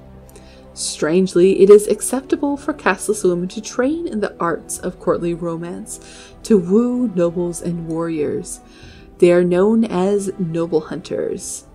Any male born from such a union is considered a joyous event, considering the low rate of dwarven fertility. The mother and entire family are then taken in by the father's house, although they retain their caste. The dwarves we know on the surface are also considered casteless once they leave Orzammar, though this is only relevant to those who return, if they are allowed to return at all. Dwarves who leave for the surface, the sun-touched, as they are often called behind their backs, lose their connection to the stone and the favor of the ancestors, and thus are worthy of little more than pity. For upon dying, they are said to be lost to the stone forever. Put that way, it seems a sad existence indeed. From Stone Halls of the Dwarves by Brother Genitivi, Chantry Scholar. The castes. Visitors to Orzammar should keep in mind that the hierarchies of dwarven society are much more complex than our own. It is easy to gravely insult a man simply by mistaking his position. Since this can lead to unnecessary loss of life and limbs, I will attempt to mitigate the danger for my fellow travelers. The society of Orzammar is divided into nobles, warriors, smiths, artisans, miners, merchants, and servants. Now, you are undoubtedly saying to yourself, we have all those divisions among our own people. This is a dangerous misconception. Certainly, we do have nobility, artisans, merchants, and those positions are largely inherited from our parents. However, the younger children of noblemen often choose to be artisans or soldiers. The sons of merchants may join the army or become servants or apprentice themselves to a craftsman. This is all freely chosen, limited perhaps by the circumstances of birth, but still chosen. What is a matter of choice for most human folk is dictated entirely by birth for dwarves. No one may become a smith who was not born to smith caste parents. A servant who marries a noblewoman will never be a noble himself, and although his daughters would be noble, his sons would be servants. For daughters inherit the caste of their mother, while sons inherit the caste of their father. From In Pursuit of Knowledge, The Travels of a Chantry Scholar by Brother Genitivi. Life in Orzammar. The dwarves of Orzammar are quite unlike those found in human cities.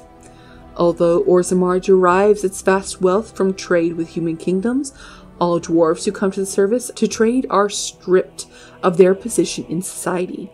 Dwarven merchants are so ubiquitous in human cities that many people labor under the impression that all dwarves are merchants, or that their whole race worships coin and trade.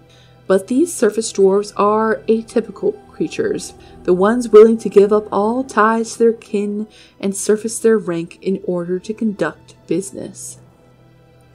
Below ground, the dwarves are a people obsessed with honor, their own and that of their family. Most nobles incorporate chainmail even into formal gowns, because slights and insults often turn deadly. They are people who revere excellence and strive to achieve it in all things. Even members of the servant caste have been elevated to paragons, usually posthumously, in recognition of remarkable service.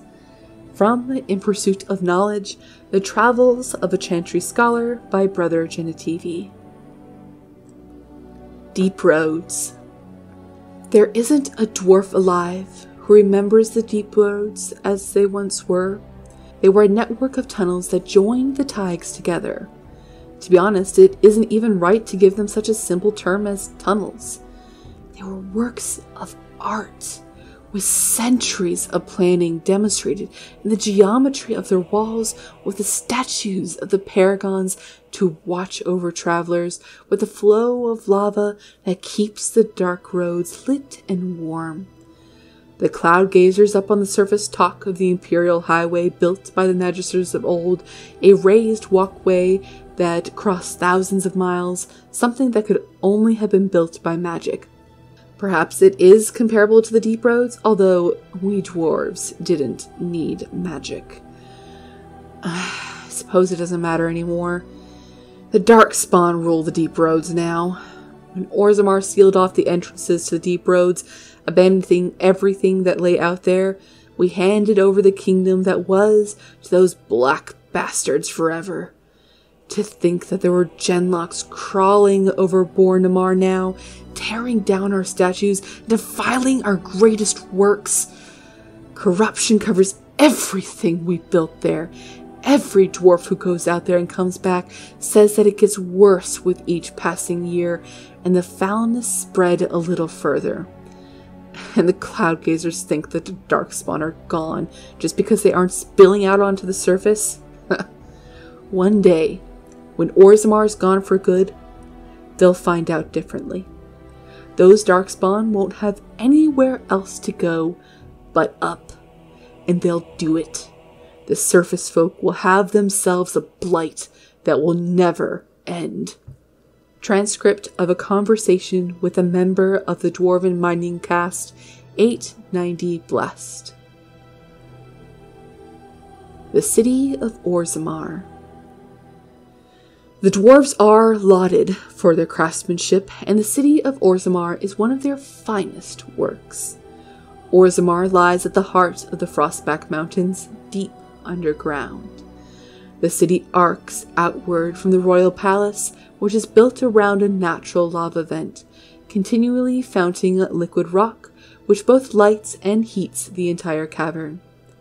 The topmost tier of Orzammar is home to the noble caste, with their palaces fanning out in both directions from the court of the king, as well as the Shaperate, which serves as a repository for all dwarven knowledge. The lower tier is the commons, where the merchant caste holds sway and where the fine works of Orzammar's craftsmen are for sale. In the center of the river of lava, connected to the commons by a causeway, are the proving grounds, a sacred arena where the dwarves, by ancient tradition, settle their disputes. On one side of the fiery river are the ruins of old dwarven palaces fallen into disrepair, which the locals call Dust Town, now home to the city's casteless. On the other side of the river are the deep roads, which once joined the sprawling dwarven empire together, but now, after centuries of darkspawn incursions, are largely sealed off.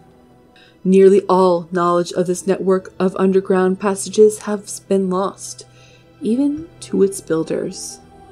From In Pursuit of Knowledge, The Travels of a Chantry Scholar by Brother Chenetivi.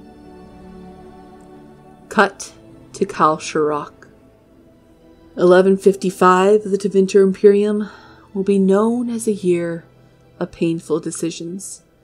But we cannot waver. The threat we face is the greatest we have known. If we are overrun, all traces of the ancestors' glory will be undone. Orzammar must stand, and it must stand alone. Hormak, Kalsharok, Gundar, we have lost contact and must assume they are lost to the Horde. We must seal the weakest link in our defense, the deep roads that lead to our fallen brethren. I have ordered our finest demolitionists to place the charges. I ask that each of you think of those we have lost.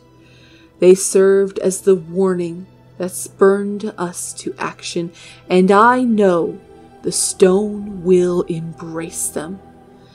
They are the foundation of our survival, and they will not be forgotten. From a proclamation by High King Threestone.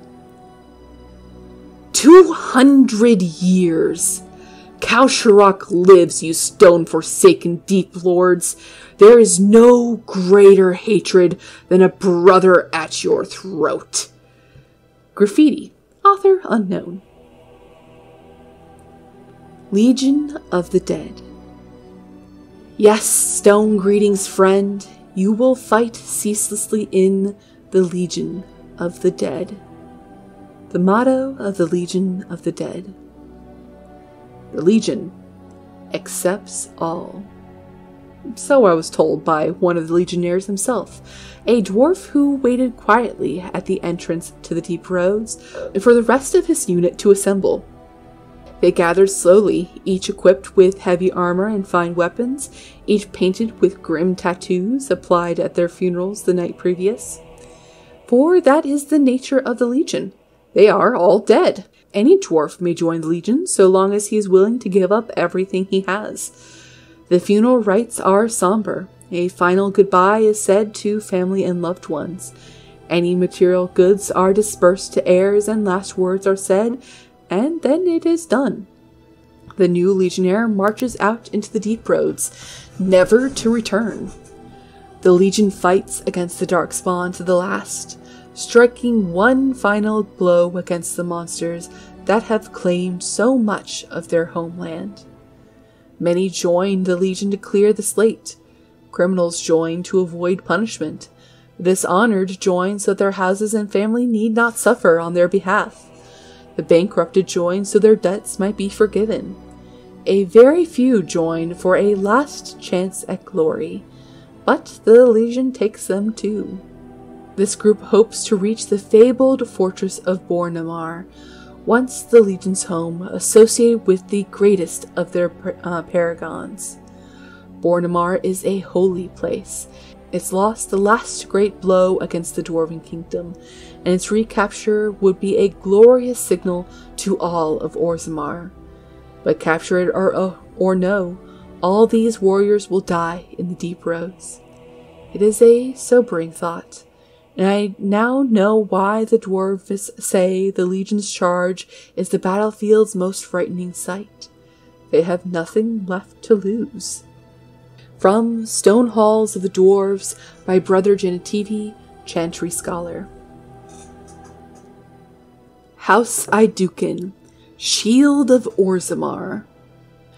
The Assembly has never named a paragon with so little disagreement as there was for Paragon Iduken. No naysayers, only a single abstention. His worthiness was unquestionable, his favor with the ancestors clear. But family rumor says that the man himself was deeply troubled. Prone to fits of melancholy and self-doubt, never satisfied with his great achievement in protecting Orzammar, he died cursing that he had not managed to save the outlying taigs. Before he rose to Paragon, he was of little note. The memories tell us that he never entered a single proving, never sought to elevate his place among the warrior castes. He spent most of his years prior to the First Blight fighting skirmishes in the deep roads, keeping them free from surface bandits, content to live quietly with his wife and daughters. When the Blight began, it caught Orzammar in the midst of a vicious inter-house war. Most of the warrior caste was caught up in the feuding, for as word of attacks poured in, each great house demanded that the army be sent to defend their taig. No house would agree to sacrifice their own holdings for the safety of any others. The Assembly was so utterly tied up in the infighting that the darkspawn spread, unchecked, to the gates of Orzammar herself. In the chaos, Iduken grudgingly took command of the armies. He enlisted the aid of the mighty caste to collapse overrun passages, called upon the smith caste to supply them with arms, and bypassed the Assembly and the nobles entirely. With his leadership, Orzammar was saved from annihilation. For his insubordination, he was made paragon. Yet he always considered it a defeat. From A History of Iduken, Paragon, King, Peacemaker, by scholar Gertek. The Paragons. As I studied among the dwarves, I became aware of their social system was as rigid as the stones surrounding them. From the lowest servant to the king of Orzammar, each dwarf has a caste and a rigid social standing, which dictates what he may do and how he may do it. What fascinated me then was that the dwarves, stubborn and proud as they may be, have built in a way for even the lowliest dwarf to bypass the caste system and reach prominence. Any dwarf who has made an achievement of significance can be named paragon, elevating that dwarf above all others. To become a paragon is to be recognized as essentially a living ancestor. Your words are considered ineffable, and the dwarves liken you unto a god. Your family, those you chose to ascend with you, become the founders of a new line of nobility. Indeed, every existing noble house among the dwarves traces its line back to a founding paragon. It is a rare thing, however. In my visit, I learned that only one paragon has been elected in generations, the smith Bronca, exalted for her discovery of a smokeless coal.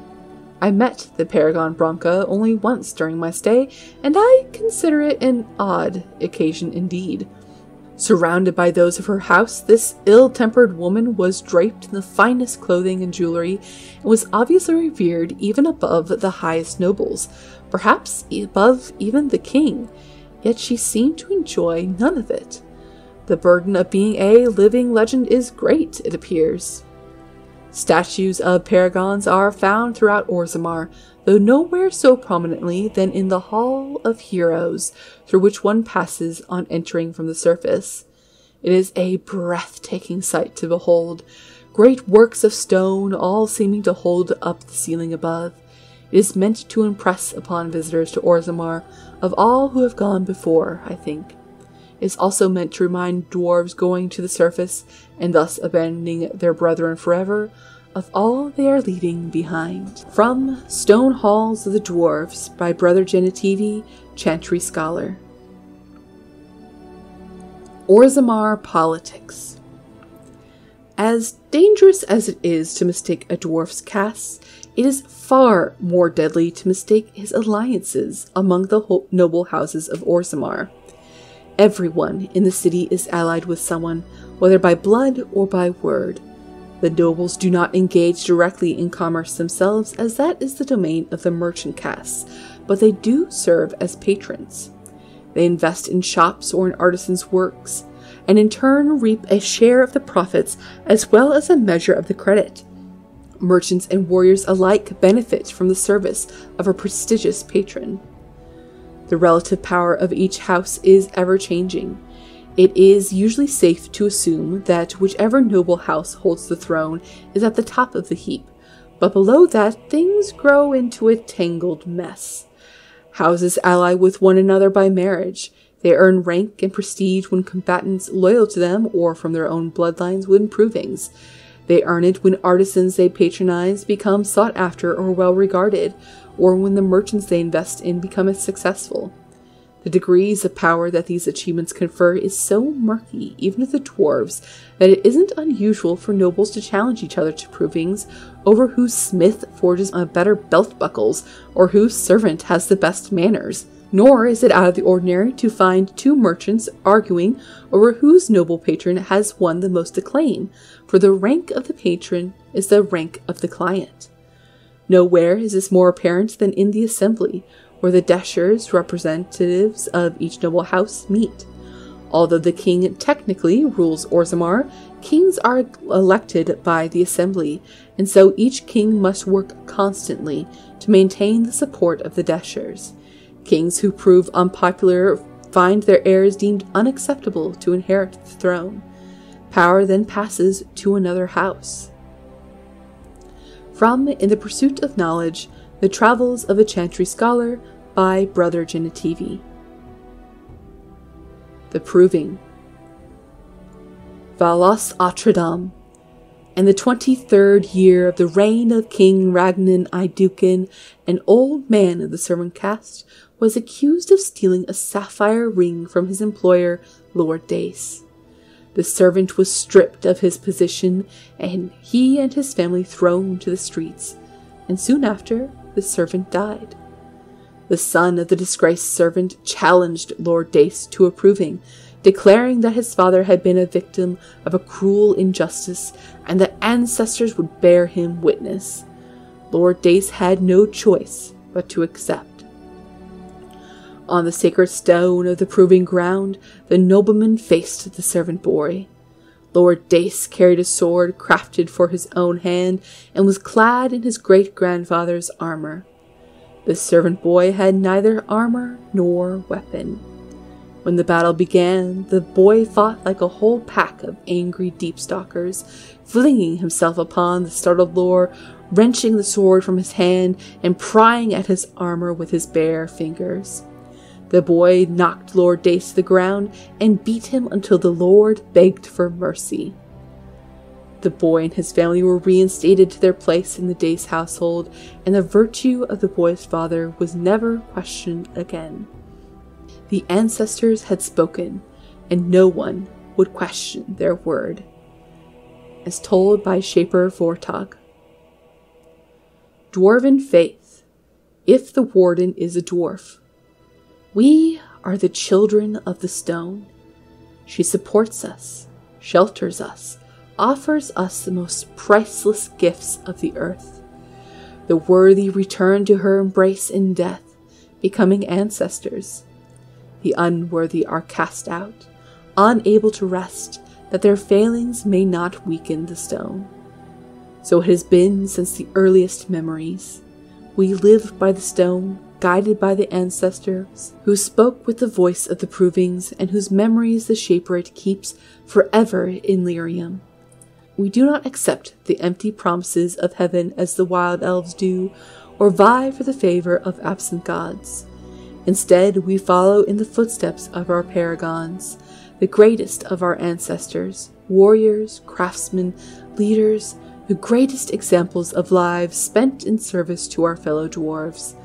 Our paragons join with the stone in life, and now stand watch at our gate, ushering in those surfacers privileged to visit our city. We know there is no greater honor to hope for, no better reward for an exceptional life. As told by Shaper Sizebor. If the warden is not a dwarf. The chant of light is almost never heard in the halls of Orzammar. This is hardly surprising, for unlike the elves, who were literally abandoned by their gods, or the Tevinters, who worshipped dragons, the dwarves have no gods at all. Even the concept of worship is foreign in Orzammar. Instead, the dwarves seem to venerate the stone, a name they give to the earth itself. This seems practical for a people living underground, if perhaps a bit unimaginative. For guidance in spiritual matters, they turn to their ancestor. These ancestors, who are said to have returned to the stone, communicate their wishes to the living via brutal trials by combat called provings. The ancestors' collective wisdom is maintained by the Shaper-It, which can apparently store records in lyrium itself.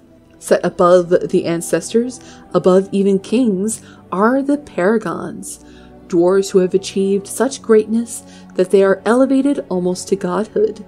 These are the great figures holding up the hallway that leads to the surface, the first glimpse of Orzammar that outsiders see. From In the Pursuit of Knowledge, The Travels of a Chantry Scholar by Brother Genitivi. Stellata Nagat. 913 Dragon. The blight is building, though it is years from being named by the surface, but the memories know the signs. The Legion has lost Bornamar, though in truth it was lost to the living long ago. The spawn are moving freely and have numbers even the memories haven't seen. They will surge, release. We will fortify and follow. That is the way, and will always be so, until we fall and the surface wonders what changed. From Chapter 49 of Stellata Nagat, The Stone Unheld, a commentary on the Roll of Years by Shaper Erden. 7. Storm. The wars continue in the depths, and the border tides are lost. Orzammar fortifies and holds, but the lost ground is not regained and remains dead space, where dark spawn multiply. It was a surge, but the surface was not breached, and there was no great archdemon behind them. No blight was declared, no rallying cry was given. The warden slumbered. After centuries of constant skirmishes, a trend becomes clear. The first line of defense, unacknowledged for centuries, weakens. From Chapter 40 of Stellata Nagat, The Stone Unheld, a commentary on the Roll of Years by Shaper Erden. 512 Exalted. The surface declares the fourth blight, a number that means nothing to the stone. In the depths, the events are inverted, our blight spanning the interim years. 7 generations of shifting lines and darkness. Our ancestors are the reason the surface kingdoms don't know a darkspawn by sight, why even their eldest have never heard an accounting firsthand. They believe the blights are defeated by a gathering of allies with singular focus. Eventually, they will be lost by attrition in the depths. The spawn surges and releases. We fortify and follow, although doubts are raised.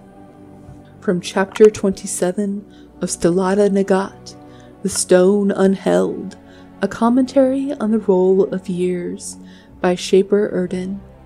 310 Towers. They name it a blight, the third by their reckoning. It was just the fight to our ancestors, continued even though it shifts setting. The hordes that press their borders surge and release, spilling across the surface. They fortify and follow. It was not their way to let the enemy rest. 325 Towers. The surface kingdoms declare victory. The horde is crushed, the push halted, and celebrations begin as humans thank the skies and their maker. Beneath their gaze and their feet, the Darkspawn retreat to the steps of our Tigers. New front lines are drawn across old. They settle in to breed, the memories say, as happened twice before, and likely in the darkness before that. Chapters 14 and 17 of Stellata Nagat, The Stone Unheld, a commentary on the roll of years by Shaper Erden. Orzammar History, Chapter 1. The memories tell us that our kingdom once reached far beneath the mountains, and that the Tigers were almost beyond counting. Kal-Sharok was the capital then, home to all the noble houses, and Orzammar was simply the home of the miner and smith castes. It was with the Tevinter Imperium that things changed. Paragon Garl moved the seat of power to Orzammar to more closely oversee the trade that had begun with the surface. It seemed that our people were entering a new age of prosperity. The memories hold no explanations for the coming of the Darkspawn, only questions. At first there were rumors, noises in the deep roads, a lost traveler here and there. The warrior caste sent men to patrol the road and thought the matter settled. They did not know that while we searched for them, they were engaged in a search of their own. Sleeping deep in the stone itself was the archdemon. They found him and awakened him, and the blight began. The Darkspawn poured out of the deep roads like smoke then, and the warrior caste struggled to hold them back. Countless Tigers were lost in the first blight. But, as ever, in the worst moments of our need, a paragon arose. Paragon-eyed Dukin led the defenses of Orzammar, and the dark horde was beaten back. The cost of victory, however, was great. Much of the deep roads were sealed to hold back the Darkspawn, cutting off Tigers and even whole cities forever.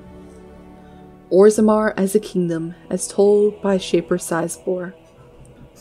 Orzammar History, Chapter 2. We were losing the war against the Darkspawn. Slowly. A few men at a time, but losing all the same. The warrior caste was dwindling with each generation as more able-bodied men perished in their prime without fathering sons. With each generation, more of the deep roads had to be sealed, more Tigers lost forever. The kings of Orzammar watched and wondered how long it would be until nothing remained of our people but memories. And then Paragon Caridin arose from the smith caste with a new weapon. Golems. Giant soldiers of living stone and metal, each one an army. With the Paragon's golems, we began to retake the lands we had lost. For a while there was hope that victory, final victory, was coming. But at the height of the war, Paragon Caridin disappeared, and with him the means to make golems. Several forays were made in the deep roads to search for the Paragon, but nothing was ever found. Over time, the golems we had were damaged beyond repair, and we began our slide once again toward extinction. Orzammar as a kingdom, as told by Shaper Sizebor. Ostagar. Representing the furthest point of encroachment by the ancient Tevinter Imperium into the barbarian lands of the southeast, the fortress of Ostagar was once one of the most important defensive holds south of the Waking Sea. It stood at the edge of the Kokari wilds, watching for any signs of invasion by the barbarians known today as the Chastened Wilders. Straddling a narrow pass in the hills, the fortress needed to be bypassed to reach the fertile lands to the north, and proved to be exceedingly difficult for the Wilders to attack because of its naturally defensible position. Like most imperial holdings in the south, Ostagar was abandoned by Tevinter's collapse during the First Blight. It was successfully sacked by the Chastened Wilders, and then, as the Chastened threat dwindled following the creation of the modern Ferelden nation, fell to ruin completely. It has remained unmanned for 4 centuries, though most of its walls still stand, as does the tall Tower of Ashal, named after the great Archon that ordered its construction. Ostagar remains a testament to the magical power of the Imperium that created it. From Ferelden Folklore and History by Sister Petrine, Chantry Scholar. Parvalin, the Occupied North. In the 30th year of the Steel Age, the first Kunari ships were sighted off the coast of Parvalin in the far north, marking the beginning of a new age of warfare. History calls this the First Kunari War, but it was mostly a one-sided bloodbath, with the Kunari advancing far into the mainland. Kunari warriors in glittering steel armor carved through armies with ease. Their cannons, the likes of which our ancestors had never seen, reduced city walls to rubble in a matter of seconds. Stories of Kunari occupation vary greatly. It is said they dismantled families and sent captives to learning camps for indoctrination into their religion. Those who refused to cooperate disappeared to mines or construction camps. For every tale of suffering, however, there is another tale of enlightenment deriving from something called the Qun. This is either a philosophical code or a written text that governs all aspects of Kunari life, perhaps both.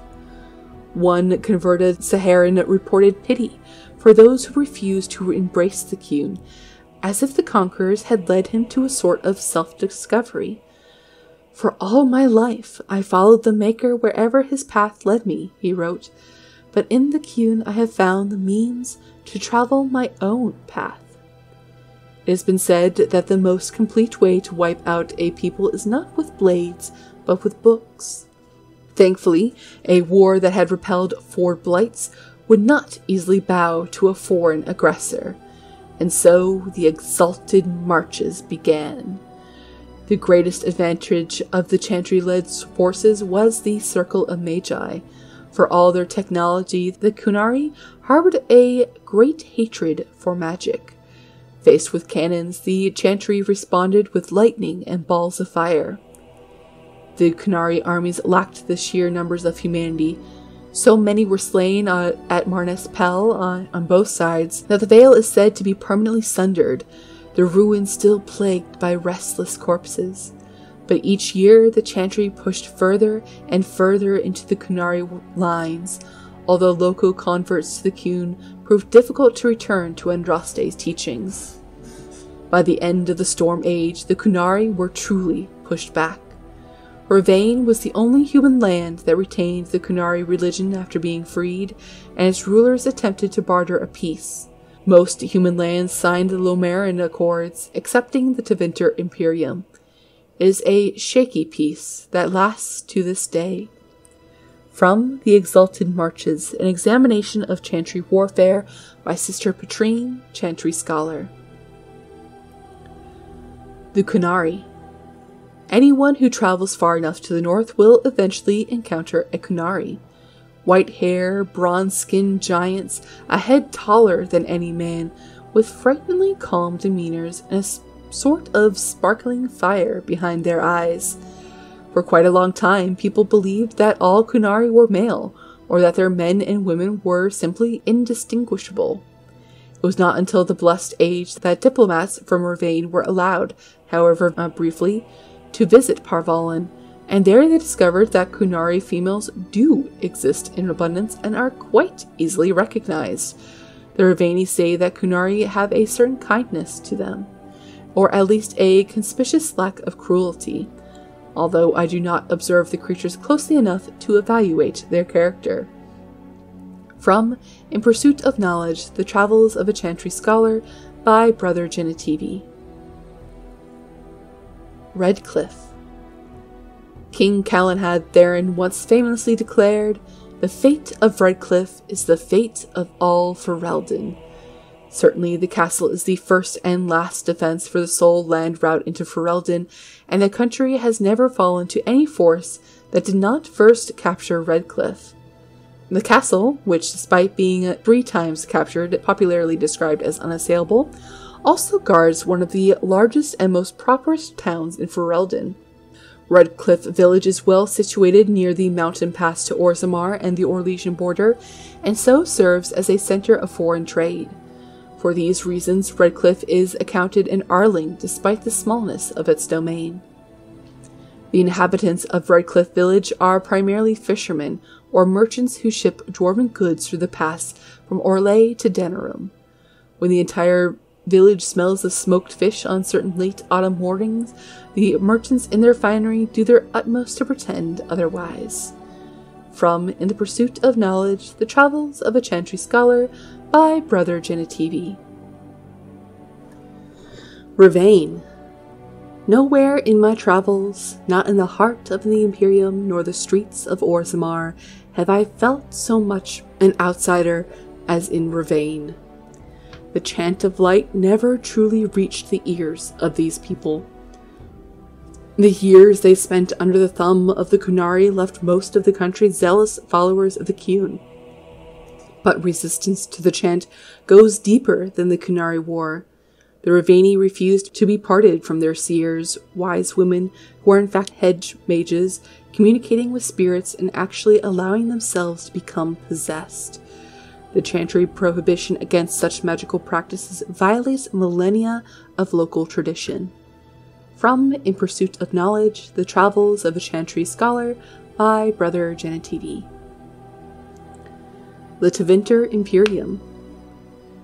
The Imperium is little more than a dilapidated old slattern, crouching in the far north of Thedas, drunkenly cursing at passerbys to recall her faded beauty. One can see that Minrathous was once the center of the world.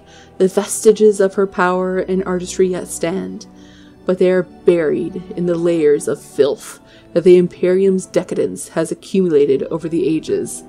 The magocracy live in elegant stone towers, literally elevated above the stench of the slaves and peasants below. The outskirts of Minrathous are awash in a sea of refugees turned destitute by the never-ending war between the Imperium and the Kunari. And yet the Imperium survives.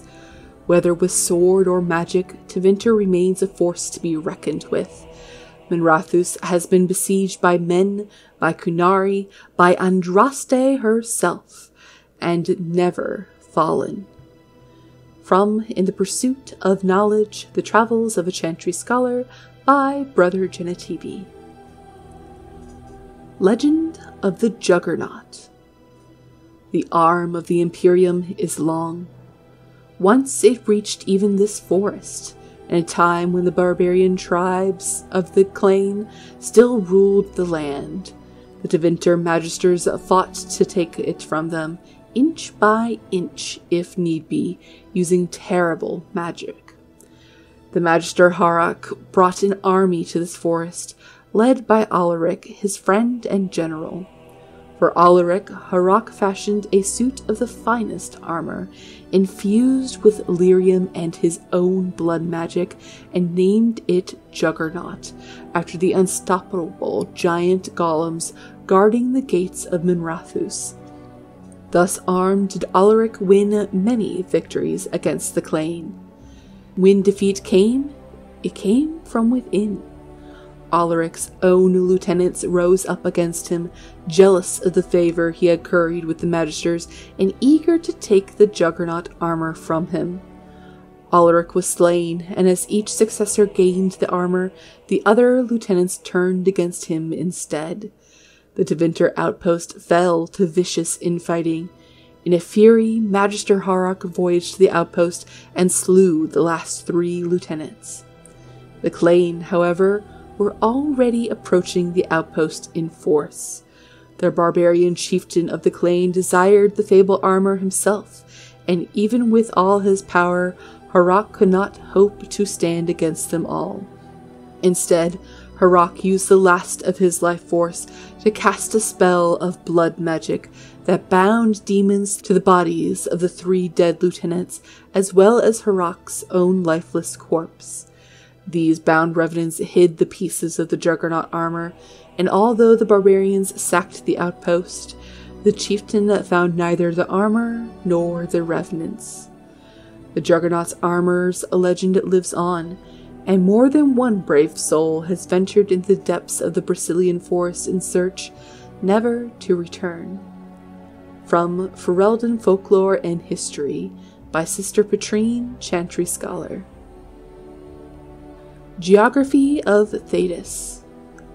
Thedas is bound to the east by the Amaranthine Ocean, to the west by the Tirashan Forest and the Hunter Horn Mountains, to the south by the snowy wastes that lie beyond the Orkney Mountains, and to the north by Donark Forest.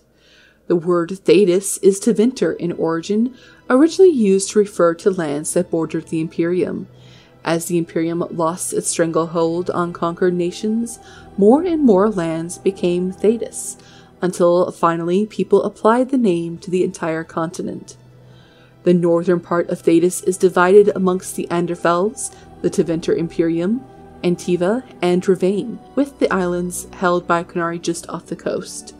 Central Thedas consists of the Free Marches, Navarra, and Orlais, with Ferelden to the south. What lies beyond the snowy wastes is a mystery. The freezing temperatures and barren lands have kept even the most intrepid cartographers at bay. Similarly, the western reaches of the Anderfels have never been fully explored, even by the Anders themselves. We do not know if the dry steppes are shadowed by mountains, or if they extend all the way to a nameless sea. There must be other lands, continents or islands, perhaps across the Amaranthine or north of Parvalan, for the Qunari arrived in Thedas from somewhere, but beyond that deduction, we know nothing. From In the Pursuit of Knowledge, The Travels of a Chantry Scholar by Brother Genetivi. Venadal, the Tree of the People. Mostly the old ways are gone. Each generation forgets a little more of the old tongue, a little more of the traditions, and the few things we keep become simple habits, the meaning long since faded. So it is with the Vanadal, the Tree of the People. Every alienage has one, I'm told, or they used to. When I was a little girl, my mother told me the tree was a symbol of Arlathan, but not even she knew more. Keeping the Vanadal is just a habit now. Many cities have let theirs wither and die, then chopped them up for firewood, no great loss. Serethia, Haren of the High Ever Alienage. Grey Wardens. The First Blight had already raged for 90 years. The world was in chaos.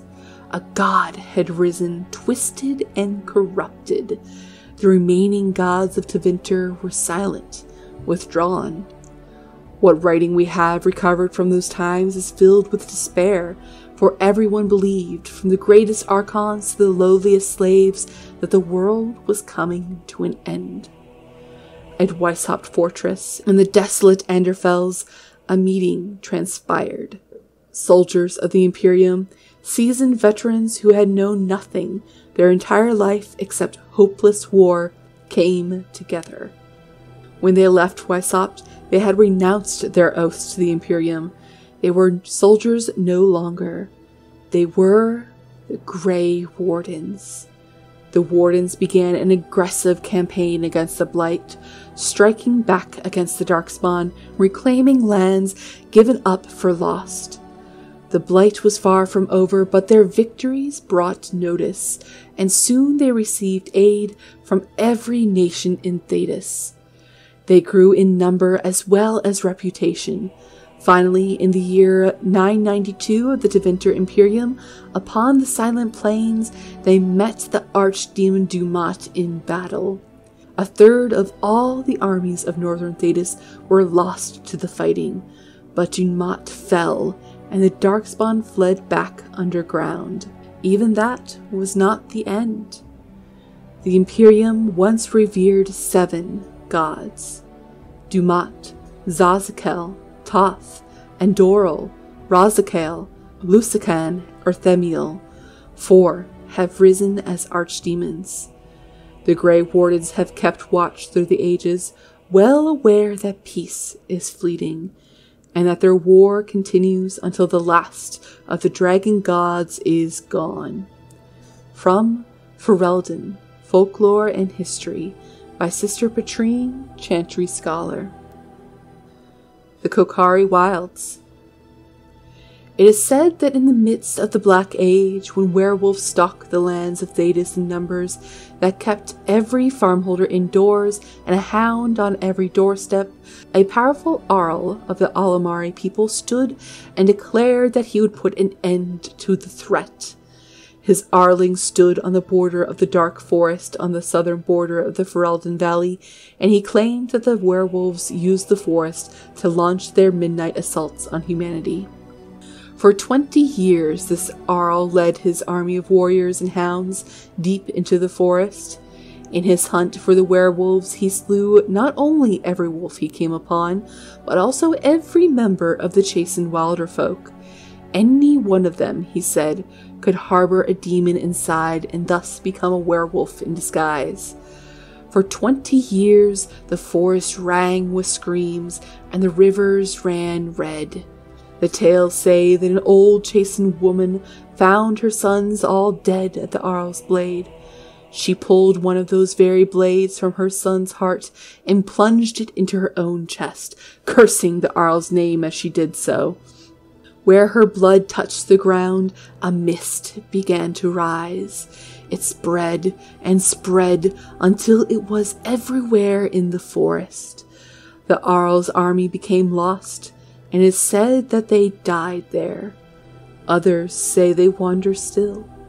The ruins of his Arling stand to this day, filled with the ghosts of women waiting eternally for their husbands to return.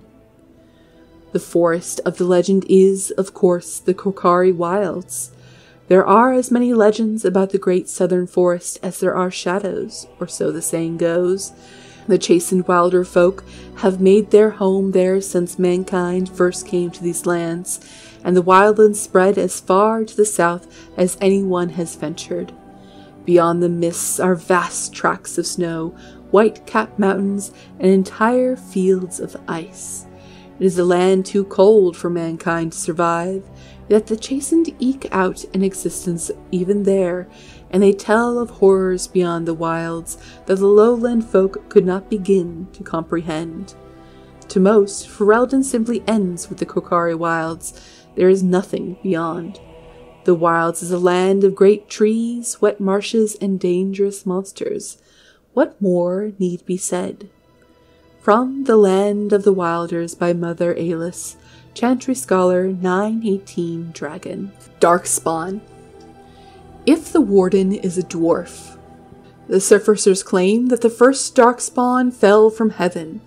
They spin tales of magic and sin, but the children of the stone know better. The Darkspawn rose up out of the earth, for it was in the deep roads they first appeared. Creatures in our own likeness, armed and armored, with no more intelligence than a Tezpadam, bestial and savage. At first they were few, easily hunted and slain by our warriors, but in the recesses of the deep roads they grew in numbers and in courage. Our distant tags came under attack, And now it was an army, not a few warriors being sent to deal with the creatures. Victory still came easily though, and we thought the threat would soon be over. We were wrong, as told by Shaper Sizebor. If the Ferelden is not a dwarf, those who had sought to claim heaven by violence destroyed it. What was golden and pure turned black. Those who had once been mage lords, the brightest of their age, were no longer men, but monsters. Threnodies 12:1. Sin was the midwife that ushered the Darkspawn into this world. The Magisters fell from the Golden City, and their fate encompassed all our worlds, for they were not alone. No one knows where the Darkspawn came from, a dark mockery of men. In the darkest places they thrive, growing in numbers as a plague of locusts will. In raids they will often take captives, dragging their victims alive into the deep roads, but most evidence suggests that these are eaten. Like spiders, it seems Darkspawn prefer their food still breathing. Perhaps they are simply spawned by the darkness. Certainly, we know that evil has no trouble perpetuating itself. The last blight was in the Age of Towers, striking once again at the heart of Tevinter, spreading south into Orlais and east into the Free Marches. The plague spread as far as Ferelden, but the writhing and twisting of the land stopped well beyond our borders. Here, Darkspawn have never been more than the stuff of legends. In the northern lands, however, particularly Tevinter and the Enderfells, they say Darkspawns haunt the hinterlands, preying on outlying farmers and isolated villages, a constant threat. From Ferelden Folklore in History by Sister Patrine, Chantry Scholar. The Blights. My dear Annika, I would not worry about the assembly.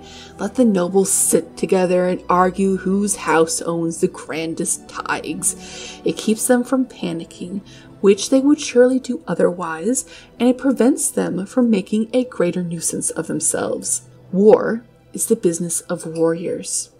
I would say that the enemy's strategy seems to be changing, but they never appeared to have a strategy before, beyond destroying everything in their path. For weeks, their numbers appeared to be dwindling.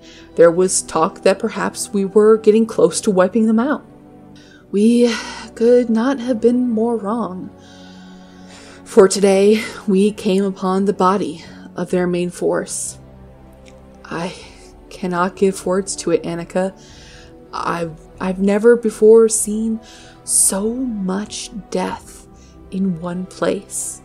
There were Darkspawn beyond counting, and at the heart of the throng, a great beast, as tall as the palace of Orzammar, with breath of fire. A paragon of Darkspawn, perhaps, for they seemed to pay it deference. They were leaving, marching toward the mine shafts which led to the surface. But I knew, when I beheld them, that once they have devoured what lies above us, they will be back. From the Letters of Paragon Iduken. And that concludes this volume of Lore Listening Library. Tune in next week when we open the chapter on Dragon Age Origins characters. See you all next Friday.